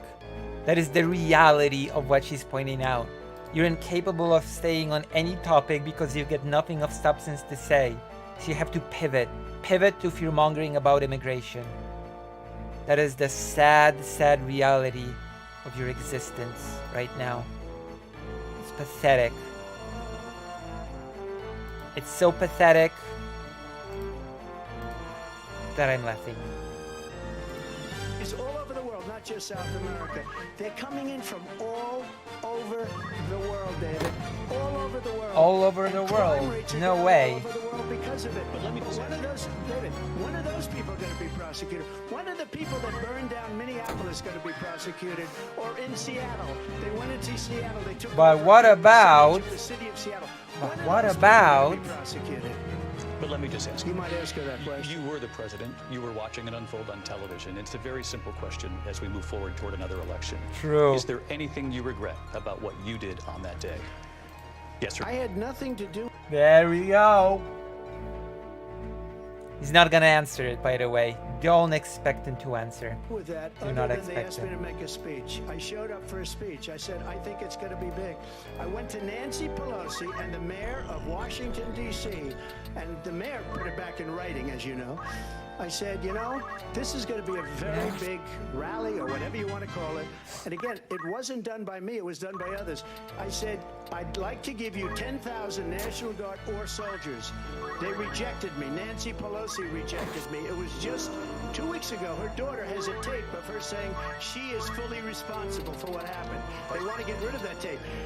It would have never happened if Nancy Pelosi and the mayor of Washington did their jobs. I wasn't responsible for security. Nancy Pelosi was responsible. She didn't do her job. The question was about you as president, not about former Speaker Pelosi, but I do want Vice President Harris to respond here. I was at the Capitol on January 6th. I was the vice president-elect. I was also an acting senator. I was there. And on that day, the President of the United States incited a violent mob Yep. to attack our nation's capital, Yep. to desecrate our nation's capital. On that day, 140 law enforcement officers were injured, and some died. And understand, the former president has been indicted and impeached for exactly that reason. But this is not an isolated situation. Let's remember Charlottesville, where there was a People on mob good of side. people carrying tiki torches, spewing anti-Semitic hate. And what did the president then at the time say? There were fine people on each side. Let's remember that Yep. when it came to the Proud Boys, a militia, Also, she's delivering it far better than Biden. I remember Biden also touching on this in his debate, but she's just doing it far better than he did. the president said, the former president said, stand back and stand by. So for everyone watching who remembers what January 6th was, I remember. say we don't have to go back. Let's not go I back. remember. It was a very emotional time for me. We're not After going all, back. I still have been sort of getting through my father's death. He died at the end of 2020. And we were still sort of wrapped up in all that stuff happening. So yeah, it's pretty vivid in my memory. Going back. It's time to turn the page. And if that was a bridge too far for you, well, there is a place in our campaign for you to stand for country, to stand for our democracy, to stand for rule of law, and to end the chaos, and to end the approach that is about attacking the foundations of our democracy because you don't like the outcome. And be clear on that point. Donald Trump, the candidate, has said in this election there will be a bloodbath if this Yep. and the outcome of this election is not to his liking. I mean, Let's turn the page on he can this. smile all he wants, but maybe he should think more before he speaks. Because he did say those things, so... What was your dad like as a person? Complicated. Let's just say, not a very complicated, it's a bit complicated. I would not describe him as a good person. Let's not go back. Let's Necessarily. chart a course for the future and not go backwards to the past. Let me just follow up here. It was a different term, and it A was politician. I can say as much. No, wait, I cannot actually say it. But he was a public figure, basically. I can say as that I can say. He was a public figure.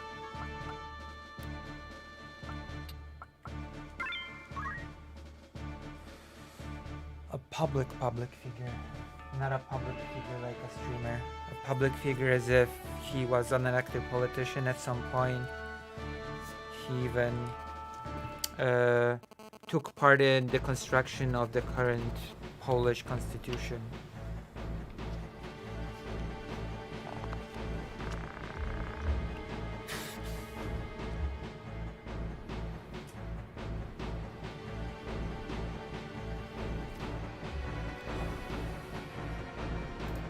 was a term that related to energy because they have destroyed our energy business. That was where bloodbath was.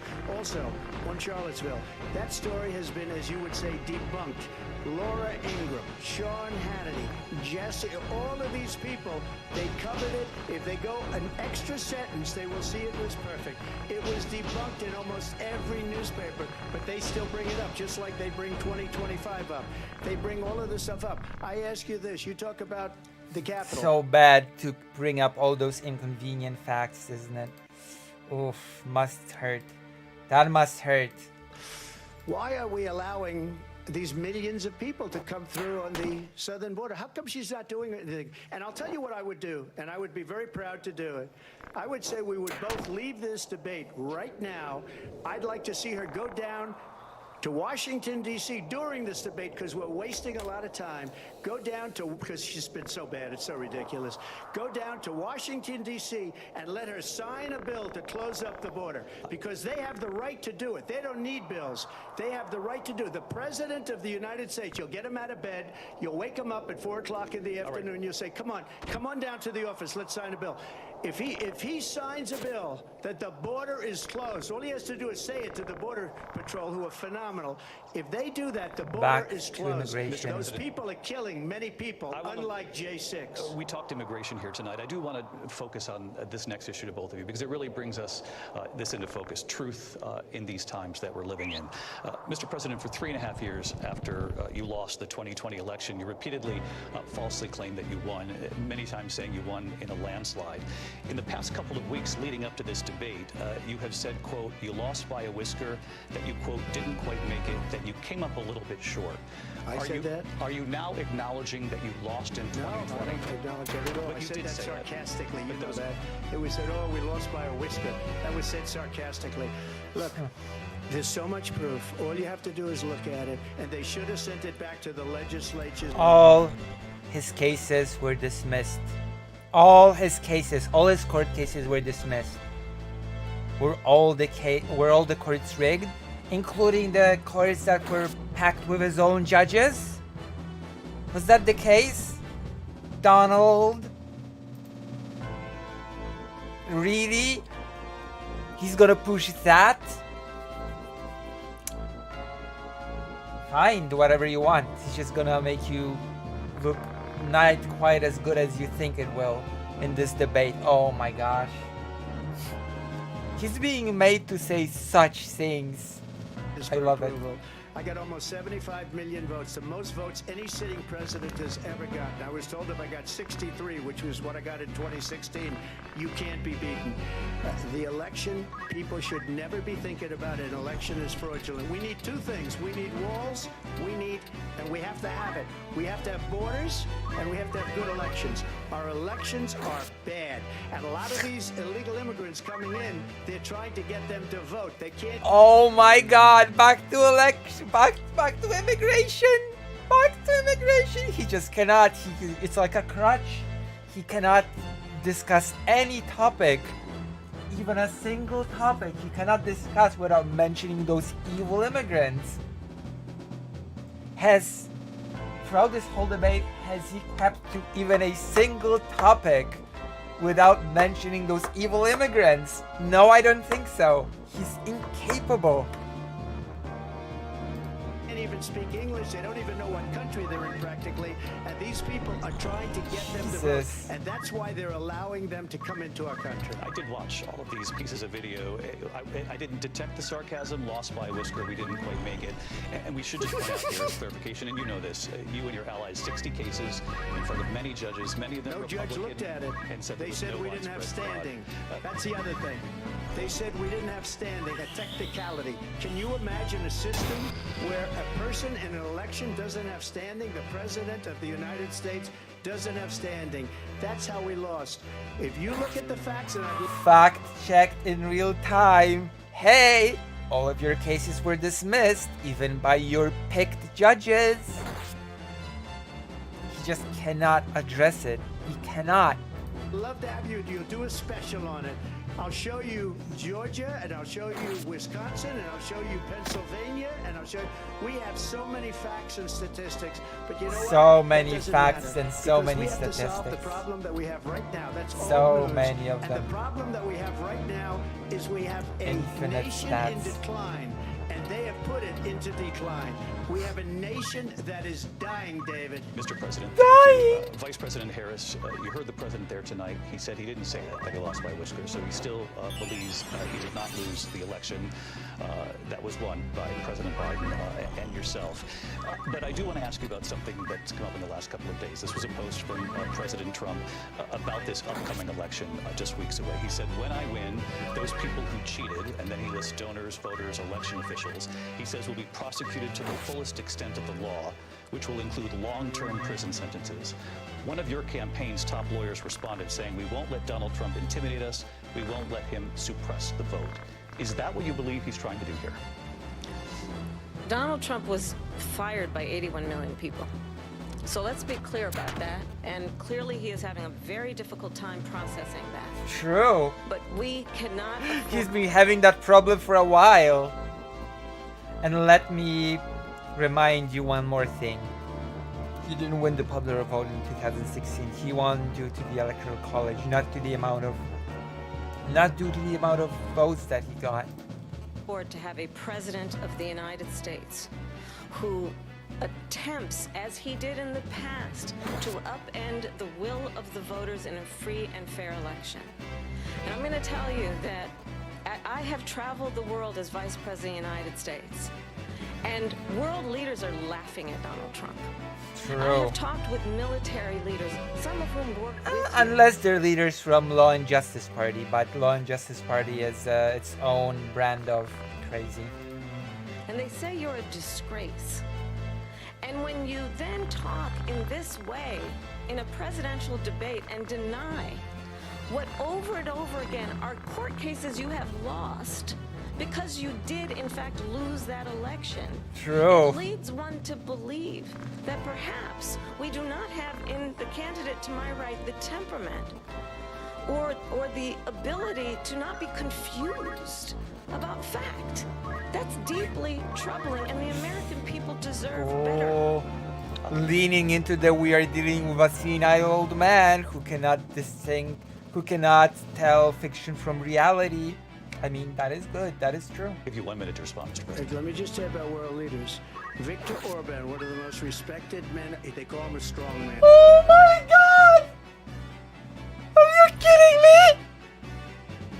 Oh my God!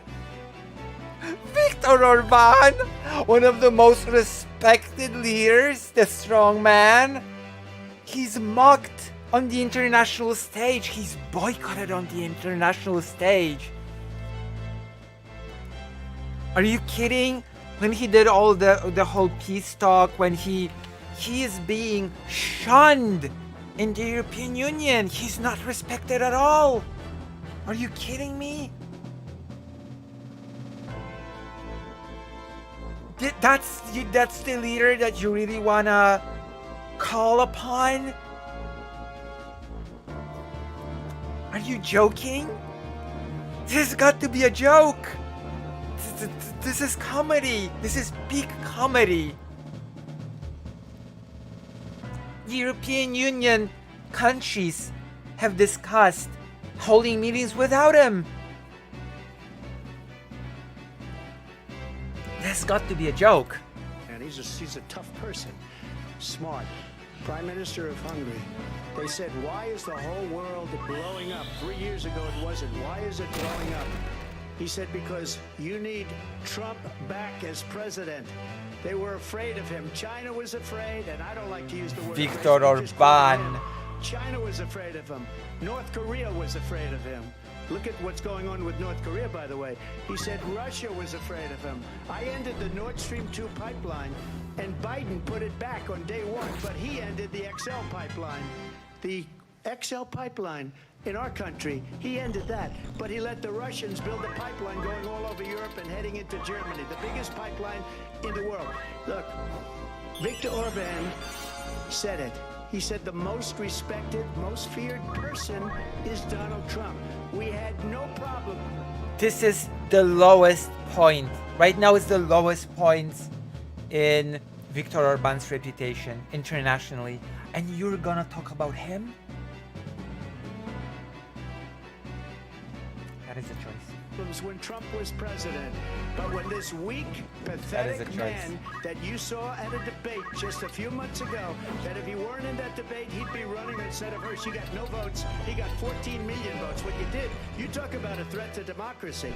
He got 14 million votes, and they threw him out of office. And you know what? I'll give you a little secret. He hates her. He can't stand her. But he got 14 million votes. He wasn't thrown out of office. He's gonna finish his term. They threw him out. She got 0 votes. And when she ran, she was the first one to leave because she failed. And now she's running. I don't understand it, but I'm okay with it because your time is I think we're going to do very well. We've got a lot more to get to. Turning now to the Israel-Hamas war and the hostages who are still being held, Americans among them. Vice President Harris, in December, you said, quote, Israel has a right to defend itself, but you added, quote, it matters how, saying international humanitarian law must be respected. Israel must do more to protect innocent civilians. You said that 9 months ago. Now an estimated 40,000 Palestinians are dead. Nearly 100 hostages remain. Just last week, Prime Minister Benjamin Netanyahu said there's not a deal in the making.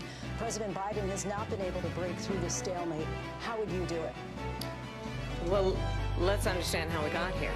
On October 7, Hamas, a terrorist organization, slaughtered 1,200 Israelis. Many of them young people who were simply attending a concert.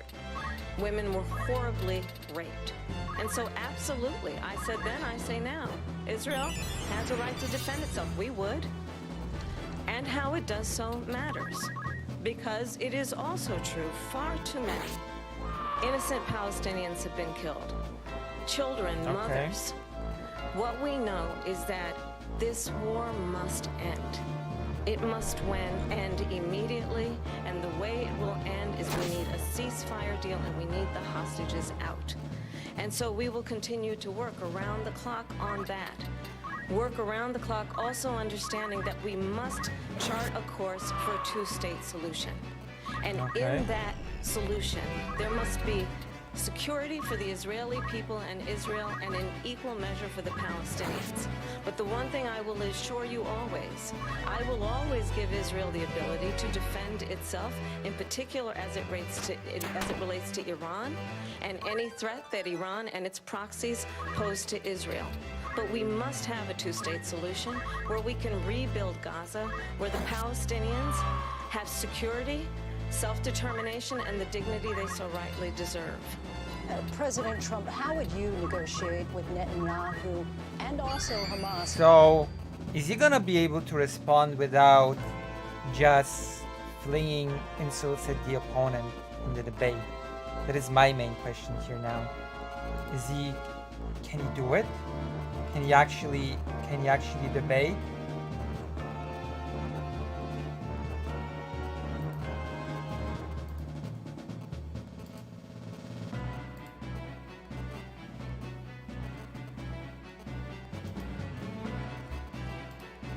In order to get the hostages out and prevent the killing of more innocent civilians in Gaza. It's If okay. I were president, it would have never started.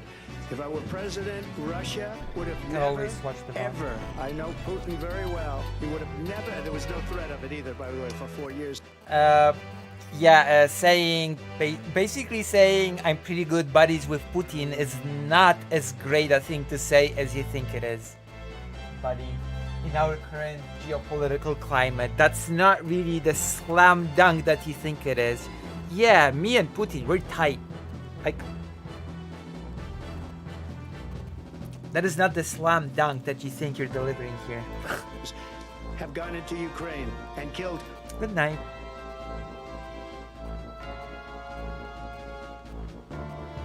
Oh yeah, I've already checked it out. It's good. Unless you sent me something new. I said I will show it later, but I watched it. Yeah, it's good. I like it. Good night. All right, let's continue. Millions of people, when you add it up, far worse than people understand what's going on over there. But when she mentions about Israel, all of a sudden, she hates Israel. She wouldn't even meet with Netanyahu when he went to Congress to make a very important speech. She refused to be there because she was at a sorority party of hers. She wanted to go to the sorority party. She hates Israel. If she's president, I believe that Israel will not exist within 2 years from now. And I've been pretty good at predictions, and I hope I'm wrong about that one. She hates Israel. At the same time, in her own way, she hates the Arab population.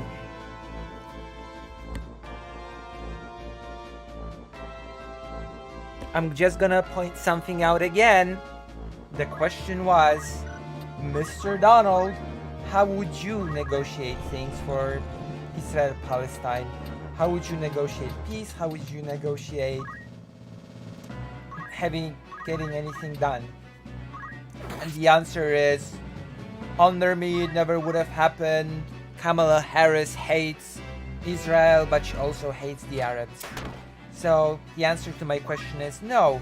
He's not capable of actually answering the question. He only is capable of flinging insults at the opponent. Because he has no plan for negotiation.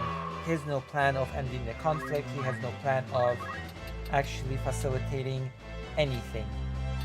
That is the reality. How sad. Because the whole place is going to get blown up. Arabs, Jewish people, Israel will be gone. It would have never happened. Iran was broke under Donald Trump. Now Iran has $300 billion because they took off. You botched the deal with Iran, the nuclear thing. She's gonna point it out, right? All the sanctions that I had, Iran had no money for Hamas or Hezbollah or any of the 28 different spheres of terror, and they are spheres of terror, horrible terror. They had no money. It was a big story, and you know it. You covered it very well, actually. They had no money for terror. They were broke. Now they're a rich nation, and now what they're doing is they're spreading that money around. Look at what's happening with the Houthis and Yemen. Look at what's going on in the Middle East. This would have never happened. I will get that settled and fast, and I'll get the war with Ukraine and Russia ended. How? The question was how. The question was not if you will do it. The question was how will you do it? And you're not answering the question, of course, because you have no answer. You have no answer to give. If I'm president-elect, I'll get it done before even becoming president. Okay, then answer the question. How will you do it? What will you do? How will you negotiate it? That was the question, which you have not answered. What will happen under your presidency? Kamala Harris at least has attempted to answer that question. You have not. Vice President Harris, he says you hate Israel. That's absolutely not true. I have my entire career and life supported Israel. Come on, point it out. He has not answered the question. He has said nothing on the subject. Can he be pressed to answer a single question? People, he knows that he's trying to again divide and distract from the reality, which is it is very well known that Donald Trump is weak and wrong on national security and foreign policy. It is well known that he admires dictators, wants to be a dictator on day one, according to himself. It is well known that he said of Putin that he can do whatever the hell he wants and go into Ukraine. It is well known that he said when Russia went into Ukraine, it was brilliant. It is well known he exchanged love letters with Kim Jong-un, and it is absolutely well known that these dictators and autocrats are rooting for you to be president again because they're so clear. They can manipulate you with flattery and favors. And that is why so many military leaders who you have worked with have told me you are a disgrace. That is why we understand that we have to have a president who is not consistently weak and wrong on national security, including the importance of upholding and respecting in highest regard our military. Vice President Harris, thank you. And she's the one that caused it. That's No, weak you. for national security by allowing every nation last month for the year, 168 different countries sending people into our country. Again with the immigration. The topic is Israel-Palestine. But no, no. Inevitably, we're back to immigration. We're back. We're back. I feel nostalgia now. We're back to the topic of immigrants. Again. Crime rates are way down. Putin endorsed her last week, said, I hope she wins, and I think he meant it. Because what he's gotten away with is absolutely incredible. It wouldn't have happened with me. The leaders of other countries think Kamala that they're Harris is weak not the president and incompetent, right now. and they are. They're grossly incompetent. And I just ask one question. Why does Biden go in and kill the Keystone Pipeline and approve the single biggest deal that Russia's ever made, Nord Stream 2, the biggest pipeline anywhere in the world going to Germany and all over Europe? Because they're weak and they're ineffective. And Biden, Weak. by the way, gets President paid a Trump, lot of money. Thank you. We have a lot of issues to get to. We'll be right back with much more of this historic ABC News presidential debate from the National Constitution Center right here in Philadelphia. Back in a moment. Incredible. He's not doing well. The ABC News presidential debate will continue after this. You should drill him more on the fact that she's not answering any questions though.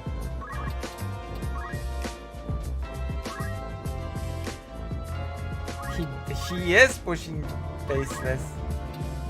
Damn.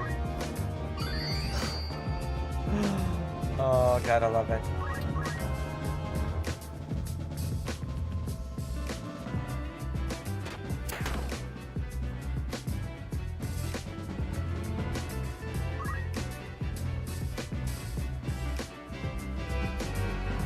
I'm gonna go to the toilet, be right back, okay?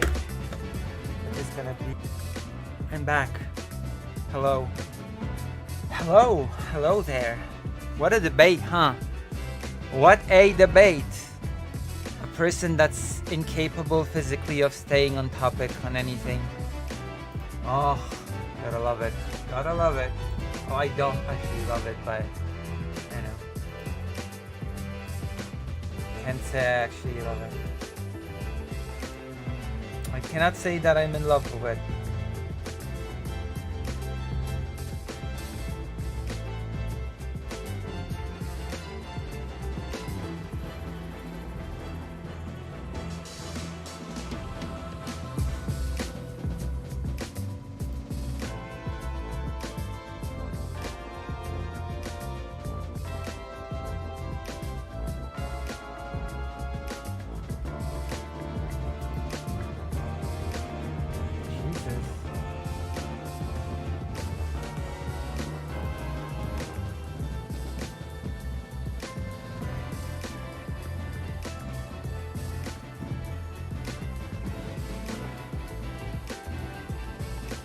Thank you for watching. Top story live from Paris, live in Tel Aviv. We are here in Butler, Pennsylvania. Every weeknight, it's your news playlist. Top Story with Tom Namos, streaming weeknights at 7 on NBC Holy News Now. no way. We're back with tonight's debate between Kamala Harris and Donald Trump. Holy wow. Holy moly. It was on a break as well. Final sprint to election day. For now, though, let's go back to the debate live in When did it Philadelphia. become so big, live viewers Live wise? from the National Constitution crap. Center in Philadelphia, Pennsylvania. Here Holy moly. David Muir and Lindsay Well. Davis.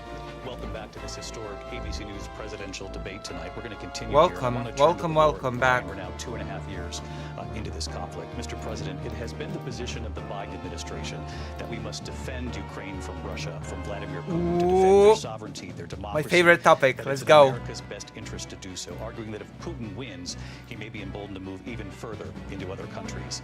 You have said you would solve this war in 24 hours. You said so just before the break tonight. How exactly would you do that? And I want to ask you a very simple question tonight. Do you want Ukraine to win this war? I want the Yes, yes, that is an excellent question. I love to hear it. Do you actually want Ukraine to win?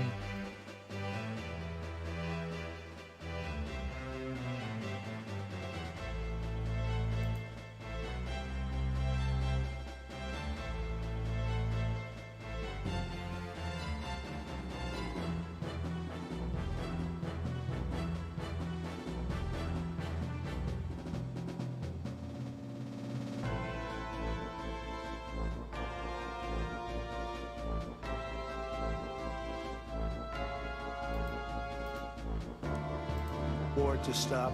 I want to save lives that are being uselessly, people being killed by the millions. It's the millions. It's so much worse than the numbers that you're getting, which are fake numbers. Look, we're in for 250 billion or more because they don't ask Europe, which is a much bigger beneficiary to getting this thing done than we are. They're in for $150 billion less because Biden and you don't have the courage to ask Europe like I did with NATO.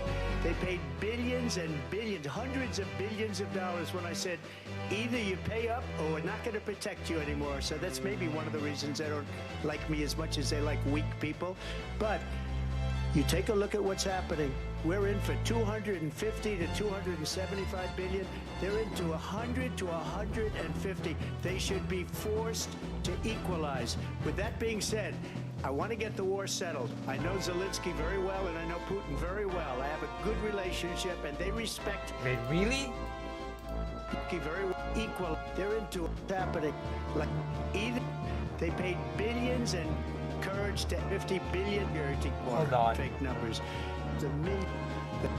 To win this war. All right. I want the war to stop. I want to save lives that are being. So in other words, he won't commit to saying, I want Ukraine to win, thank you. Which, you know, make of that what you will. Uselessly, people being killed by the millions. It's the millions. It's so much worse than the numbers that you're getting, which are fake numbers. Look, we're in for 250 billion or more because they don't ask Europe, which is a much bigger beneficiary to getting this thing done than we are. They're in for $150 billion less because Biden and you don't have the courage to ask Europe like I did with NATO. They paid billions and billions, hundreds of billions. Actually, when combined, overall, I believe the European Union has provided more aid than the US. Just saying. It's just more than only direct military aid. Of dollars when I said either you pay up or we're not going to protect you anymore. So that's maybe one of the reasons they don't like me as much as they like weak people.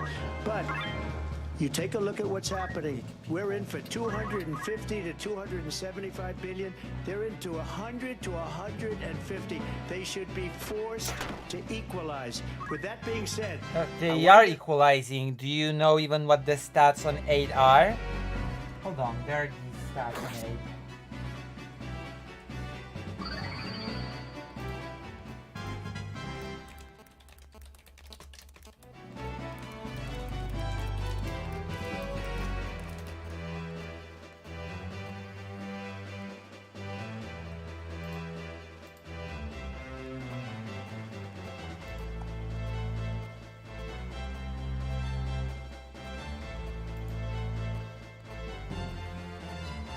I don't have that page on hand. The war settled. I know Zelensky very well, and I know Putin very well. I have a good relationship, and they respect your president, okay? They respect me. They don't respect Biden. How would you respect him? That is just a bunch of nothing. Why? For what reason? He hasn't even made a phone call in 2 years to Putin, hasn't spoken to anybody. They don't even try and get it. That is a war that's dying to be settled. I will get it settled before I even become president. If I win, when I'm president-elect, and what I'll do is I'll speak to one, I'll speak to the other. Oh, okay, we're getting some sort of an answer as to how he'll do I'll it. get them together. That war would have never happened. And in fact, when I saw Oh. Putin after I left, unfortunately left because our country has gone to hell. But after I left, when I saw him building up soldiers, he did it after I left. I said, oh, he must be negotiating. It must be a good, strong point of negotiation. Well, it wasn't, because Biden had no idea how to talk to him. He had no idea how to stop it. And now you have millions of people. That is, you have nothing to substantiate that. Nothing at all. Dead, and it's Maybe you don't understand Putin as well as you think. only getting worse, and it could lead to World War III. Don't kid yourself, David. We're playing with World War III, and we have a president that we don't even know if he's... Where is our president? We don't even know if he's a president. And just to clarify... What? They threw him out of a campaign like a dog. We don't even know. Is he our president? But we have a president, Mr. President, that doesn't know he's alive. Your time is up. Just to clarify in the question, do you believe it's in the U.S. best interest for Ukraine to win this war, yes or no? I think it's the U.S. best interest to get this war finished and just get it done. So won't answer the question, in other words. Is he gonna be asked for the third time to answer the question? Is he actually gonna Negotiate a answer? deal, because we have to stop all of these human lives from being destroyed. I want to take this to Vice President Harris. I want to get your thoughts on support for Ukraine in this moment, but also as Commander-in-Chief, totally if elected, vaping. how would you deal with Vladimir Putin and President is any different totally from what we're won. seeing from President Biden? Well, first of all, it's important to remind the former president you're not running against Joe Biden, you're running against me. I believe the reason that Donald Trump says that this war would be over within 24 hours is because he would just give it up. And that's not who we are as Americans. Let's understand what happened here.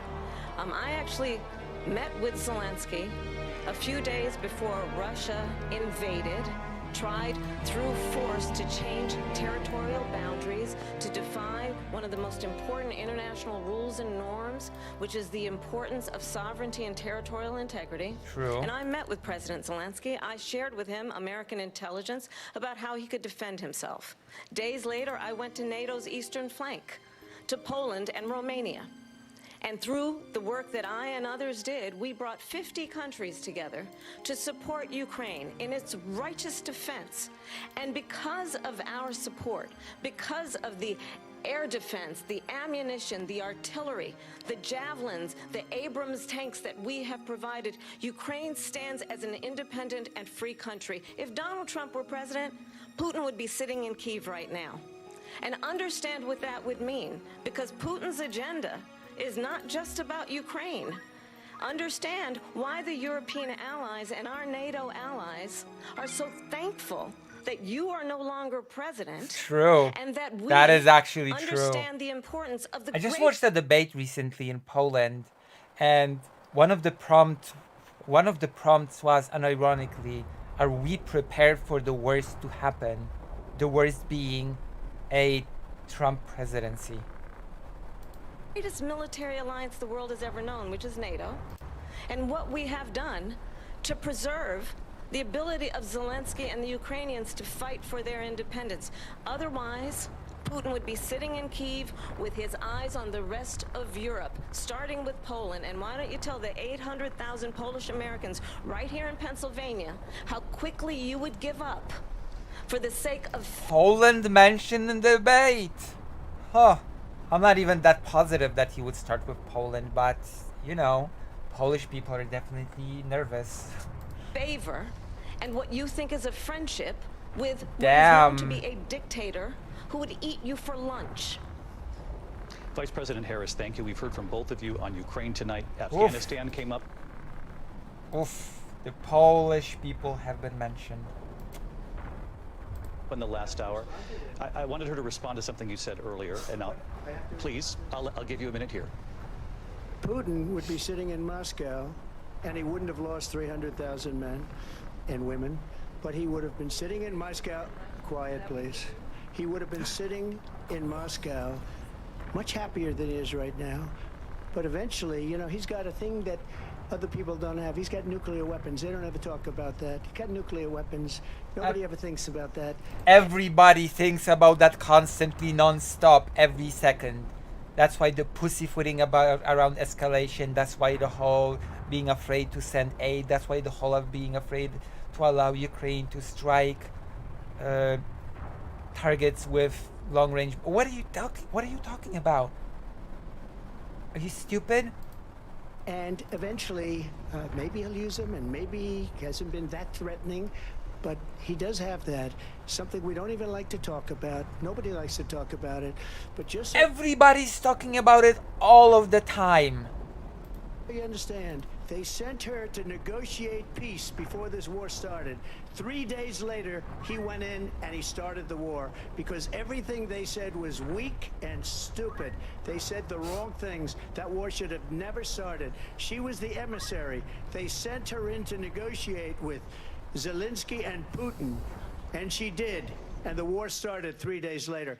And that's the kind of talent we have with her. She's worse than Biden. In my opinion, I think he's the worst president in the history of our country. She goes down as the worst vice president in the history of our country. But let me tell you something. She is a horrible negotiator. They sent her in to negotiate. As soon as they left, Putin did the invasion. President Trump, thank you. You did bring up something. You said she went to negotiate with Vladimir Putin. Vice President Harris, have you ever met Vladimir Putin? Can you clarify tonight? Yet again, I said it at the beginning of this debate, you're going to hear a bunch of lies coming from this fellow. And that is another one. When I went to meet with President Zelensky, I've now met with him over 5 times. The reality is it has been about standing as America always should. As a leader, upholding... Although, wasn't the question about meeting Putin? Has she ever met? International rules and norms.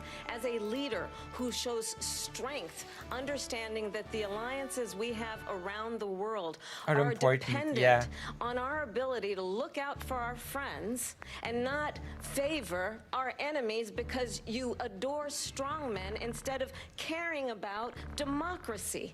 And that is very much what is at stake here. The President of the United States is Commander-in-Chief, and the American people have a right to rely on a president who understands the significance of America's role and responsibility in terms of ensuring that there is stability and ensuring we stand up for our principles and not sell them for the benefit of personal flattery.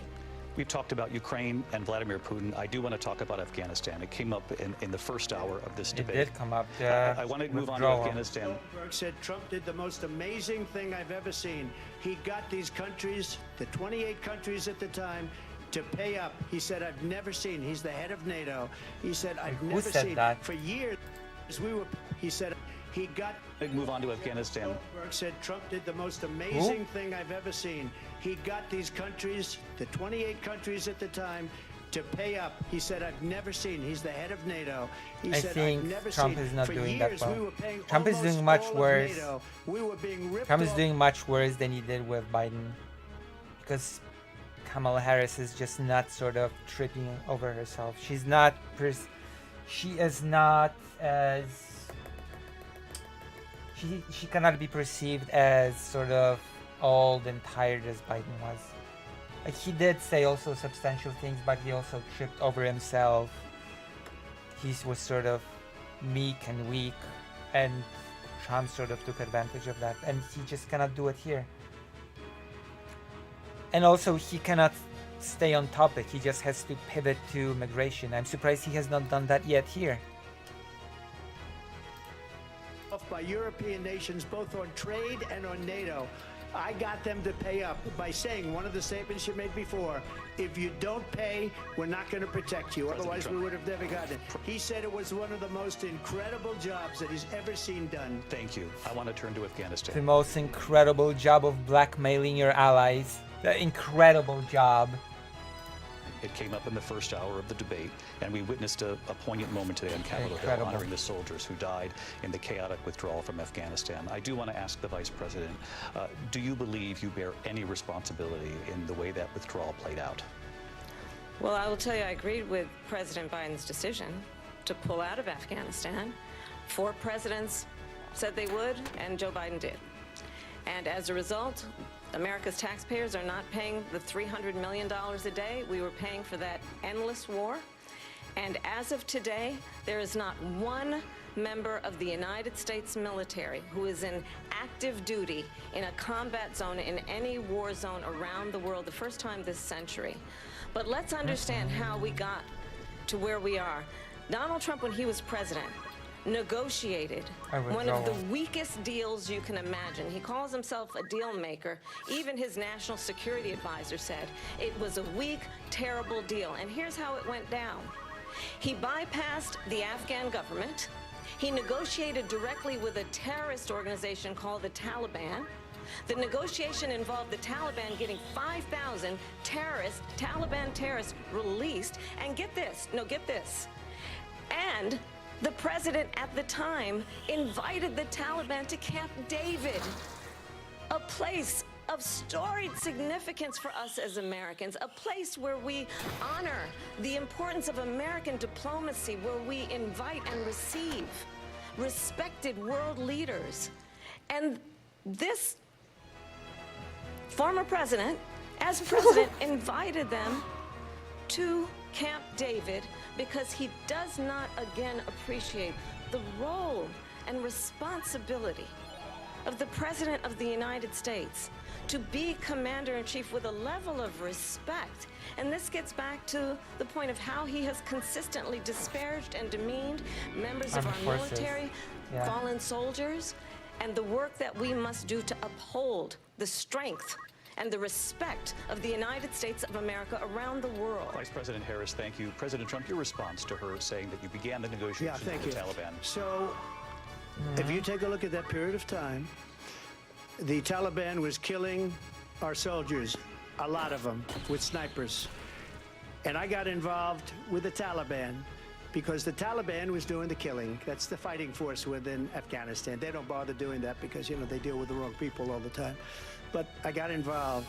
And Abdul is the head of the Taliban. He is still This is actually the key of his negotiating strategy. If he bypassed the Afghani government, then why would he not bypass the Ukrainian government when, you know, solving the war? I'm just gonna, you know, throw this question out there. Why wouldn't he decide to just bypass the Ukrainian government when negotiating? Head of the Taliban. And I told Abdul, don't do it anymore. You do it anymore, you're going to have problems. And he said, why do you send me a picture of my house? I said, you're going to have to figure that out, Abdul. And for 18 months, we had nobody killed. We did have an agreement negotiated by Mike Pompeo. It was a very good agreement. The reason it was good, it was we were getting out. We would have been out faster than them, but we wouldn't have lost the soldiers. We wouldn't have left many Americans behind, and we wouldn't have left $85 billion worth of brand new, beautiful military equipment behind. And just to finish, they blew it. The agreement said you have to do this, and they didn't do it. They didn't do it. The agreement was terminated by us because they didn't do what they were supposed to do. And these people did the worst withdrawal and, in my opinion, the most embarrassing moment in the history of our country. And by the way, that's why Russia attacked Ukraine, because they saw how incompetent she and her boss are. President Trump, thank you. I want to move on now to race. In fact, I would remind you that the war in Ukraine has been waging already since 2014. It just became a full-scale invasion now, and Trump did nothing to stop Russia fighting Ukraine, and nothing to stop the ongoing conflict in Ukraine. Politics in this country. Mr. President, you recently said of Vice President Harris, quote, I didn't know she was black until a number of years ago when she happened to turn black, and now she wants to be known as black. I want to ask a bigger picture question here tonight. Why do you believe it's appropriate to weigh in on the racial identity of your opponent? I don't, and I don't care. I don't care what she is. And yet you did. I don't care. You make a big deal out of something. I couldn't care less. Whatever she wants to be is okay with me. But those were your words. So yeah, exactly. What? Now you don't care? Why did you care just not so long ago? I don't know. I mean, all I can say is I read where she was not black, that she put out, and I'll say that. And then I read that she was black, and that's okay. Either one was okay. What? With me. That's up to her. That's up to her. So why even mention it? That makes no sense. That's just stupid. Harris, your thoughts on this? Yeah. I think it's, I mean, honestly, I think it's a tragedy that we have someone who wants to be president who has consistently, over the course of his career, attempted to use race to divide the American people. You know, I do believe that the vast majority of us know that we have so much more in common than what separates us, and we don't want this kind of approach that is just constantly trying to divide us, and especially by race. And let's remember how Donald Trump started. He was a land. He owned land. He owned buildings, and he was investigated because he refused to rent property to black families. Uh-oh. Let's remember, this is the same individual who took out a full-page ad in the New York Times calling for the execution of 5 young black and Latino boys who were innocent, the Central Park 5. That's true. I remember that happening. Took out a full-page ad calling for their execution. This is the same individual who spread birther lies about the first black president of the United States. And I think the American people want better than that, want better than this, want someone who understands, as I do, I travel our country. We see in each other a friend. We see in each other a neighbor. We don't want a leader who is constantly trying to have Americans point their fingers at each other. I meet with people all the time who tell me, can we please just have discourse about how we're going to invest in the aspirations and the ambitions and the dreams of the American people? Knowing that regardless of people's color or the language their grandmother speaks, we all have the same dreams and aspirations and want a president who invests in those, not in hate and division. Vice President Harris, thank you. Lindsay? President Trump, this is now your 3rd time. This is the most divisive presidency in the history of our country. There's never been anything like it. They're destroying in the history our of the country, world. And they come up with things like what she just said. Going back many, many years, when a lot of people, including Mayor Bloomberg, agreed with me on the Central Park 5, they admitted, they said, they pled guilty. And I said, well, if they pled guilty, they badly hurt a person, killed a person ultimately. And if they pled guilty, then they pled, we're not guilty. But this is a person that has to stretch back years, 40, 50 years ago, because there's nothing now. I built one of the greatest economies in the history of the world, and I'm going to build it again. It's going to be bigger, better, and stronger. But they're destroying our economy. They have no idea what a good economy is. Their oil policies, every single policy. And remember this, she is Biden. You know, she's trying to get away from Biden. I don't know the gentleman, she says. She is Biden. The worst inflation we've ever had, a horrible economy because inflation has made it so bad, and she can't get away with that. Thank you. Your time is up, Lindsay. I want to respond to that, though. I want to just respond briefly. Clearly, I am not Joe Biden, and I am certainly not Donald Trump. And what I do offer is a new generation of leadership for our country, one who believes in what is possible, one who brings a sense of optimism about what we can do instead of always disparaging the American people. I believe in what we can do to strengthen our small businesses, which is why I have a plan. Let's talk about our plans and let's compare the plans. I have a plan to give startup businesses $50,000 tax deduction, to pursue their ambitions, their innovation, their ideas, their hard work. I have a plan, $6,000 for young families for the first year of your child's life to help you in that most critical stage of your child's development. I have a plan that is about allowing people to be able to pursue what has been fleeting in terms of the American dream by offering a help with down payment of $25,000 down payment assistance for first-time home buyers. That's the kind of conversation, I believe, David, that people really want tonight, as opposed to a conversation that is constantly about belittling and name-calling. Let's turn the page. Vice President and move Harris, forward. thank you. Let's turn to policy. President Trump, we have to move on. President Trump.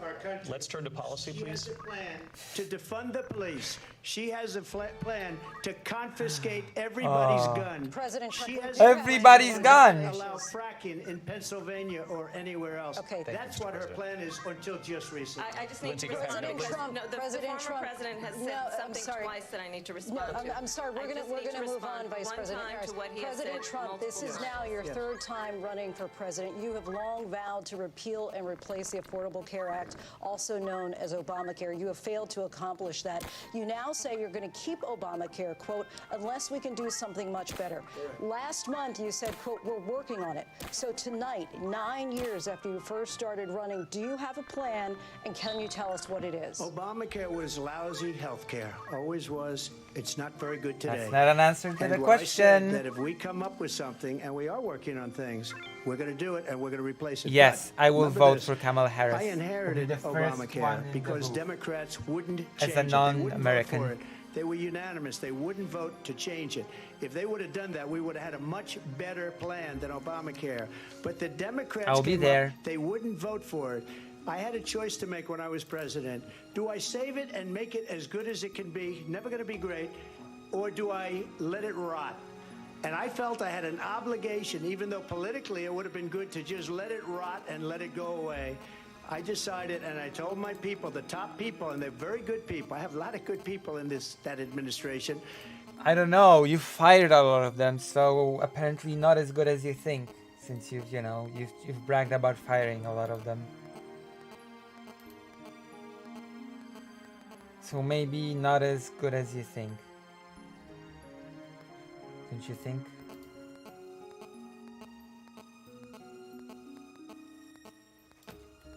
We read about the bad ones. We had some real bad ones too, and so do they. They have really bad ones. Trump, I don't think, has answers a single question this entire debate. I think Harris only dodged one question.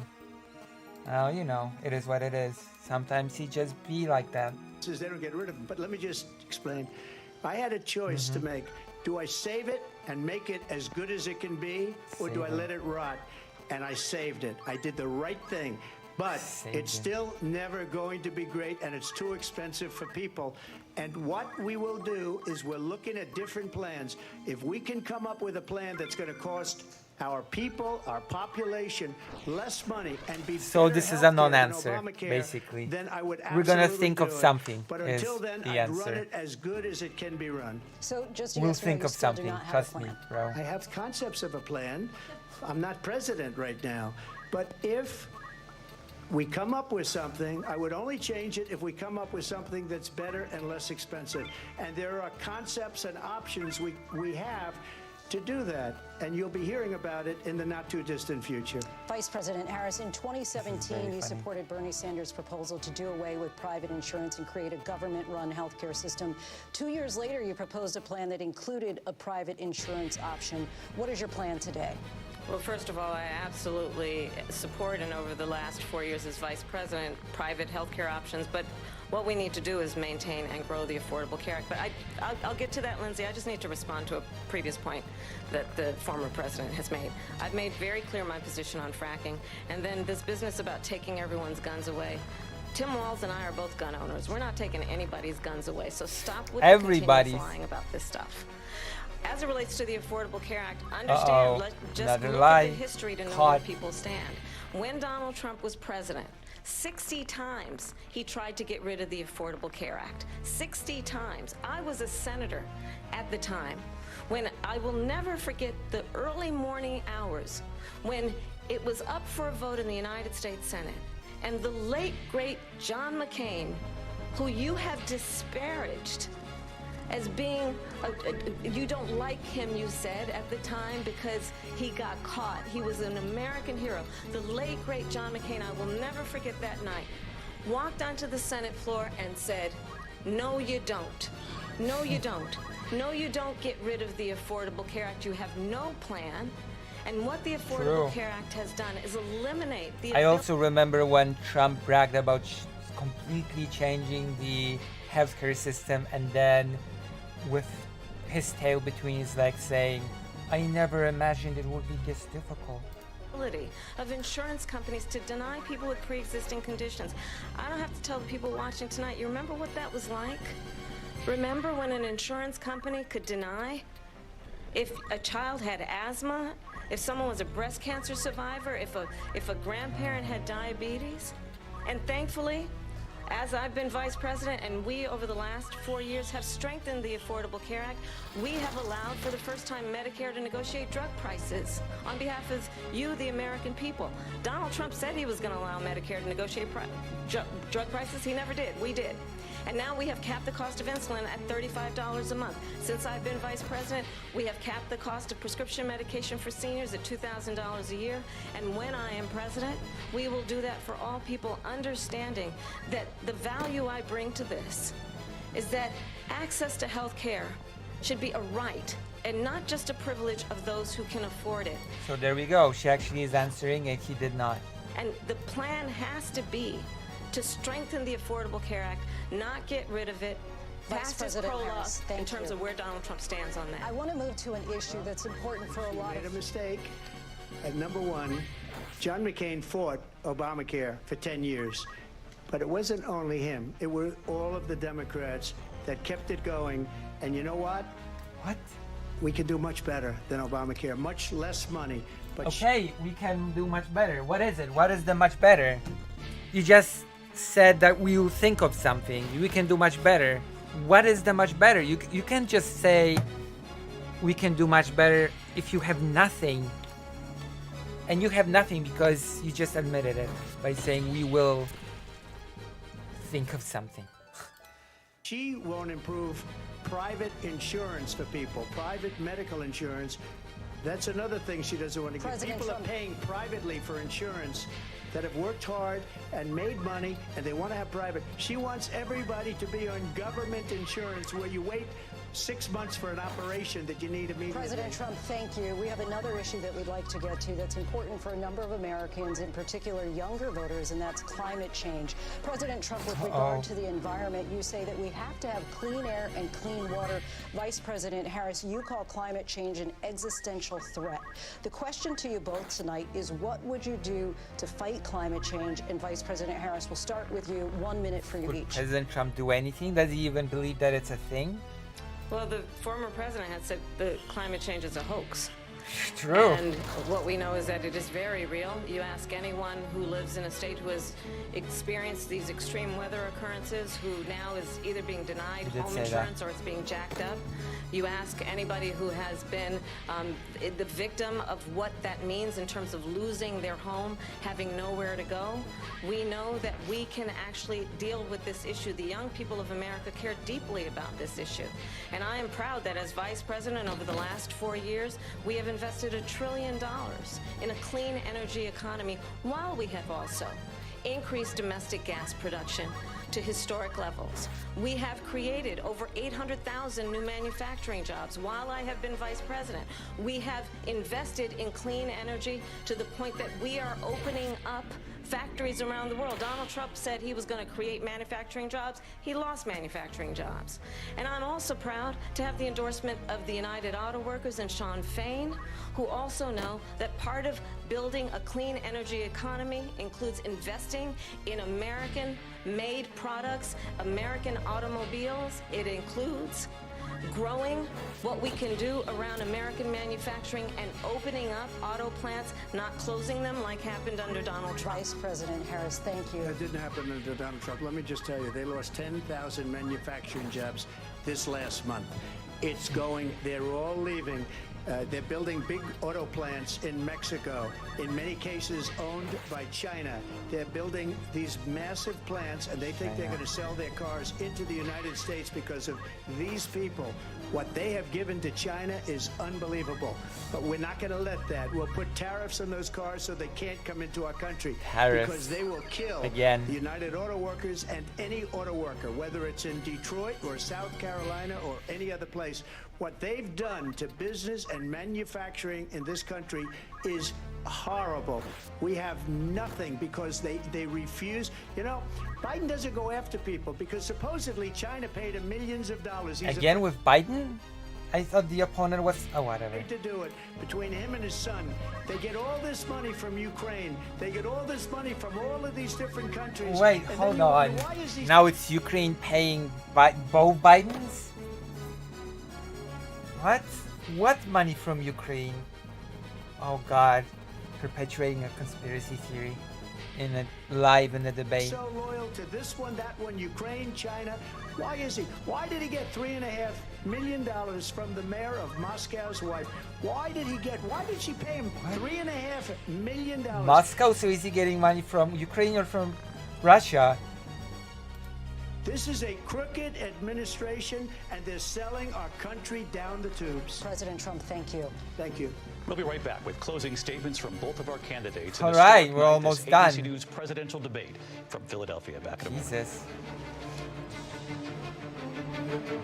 How amazing. The ABC News presidential debate will continue after this.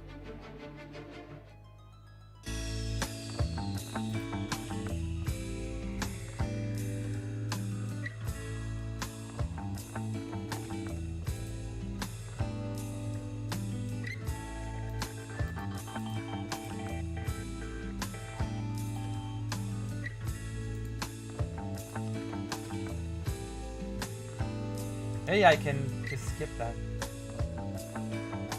Different visions for our All right. Is We're gonna finish after the finishing statement. We're back with tonight's debate between Kamala Harris and Donald Trump. And when it ends, please join us for analysis of tonight's key moments. Our team will break it down. As we enter the final sprint to Election Day, we'll go back to the debate and closing statements. Live from the National Constitution Center in Philadelphia, Pennsylvania. Here again, David Muir and Lindsay Davis. Welcome back tonight. The time has come for closing statements, and Vice President Harris, we begin with you. So I think you've heard tonight two very different visions for our country. True. One that is focused on the future, and the other that is focused on the past, and an attempt to take us backward. But we're not going back. And I do believe that the American people know we all have so much more in common than what separates us. And we can chart a new way forward.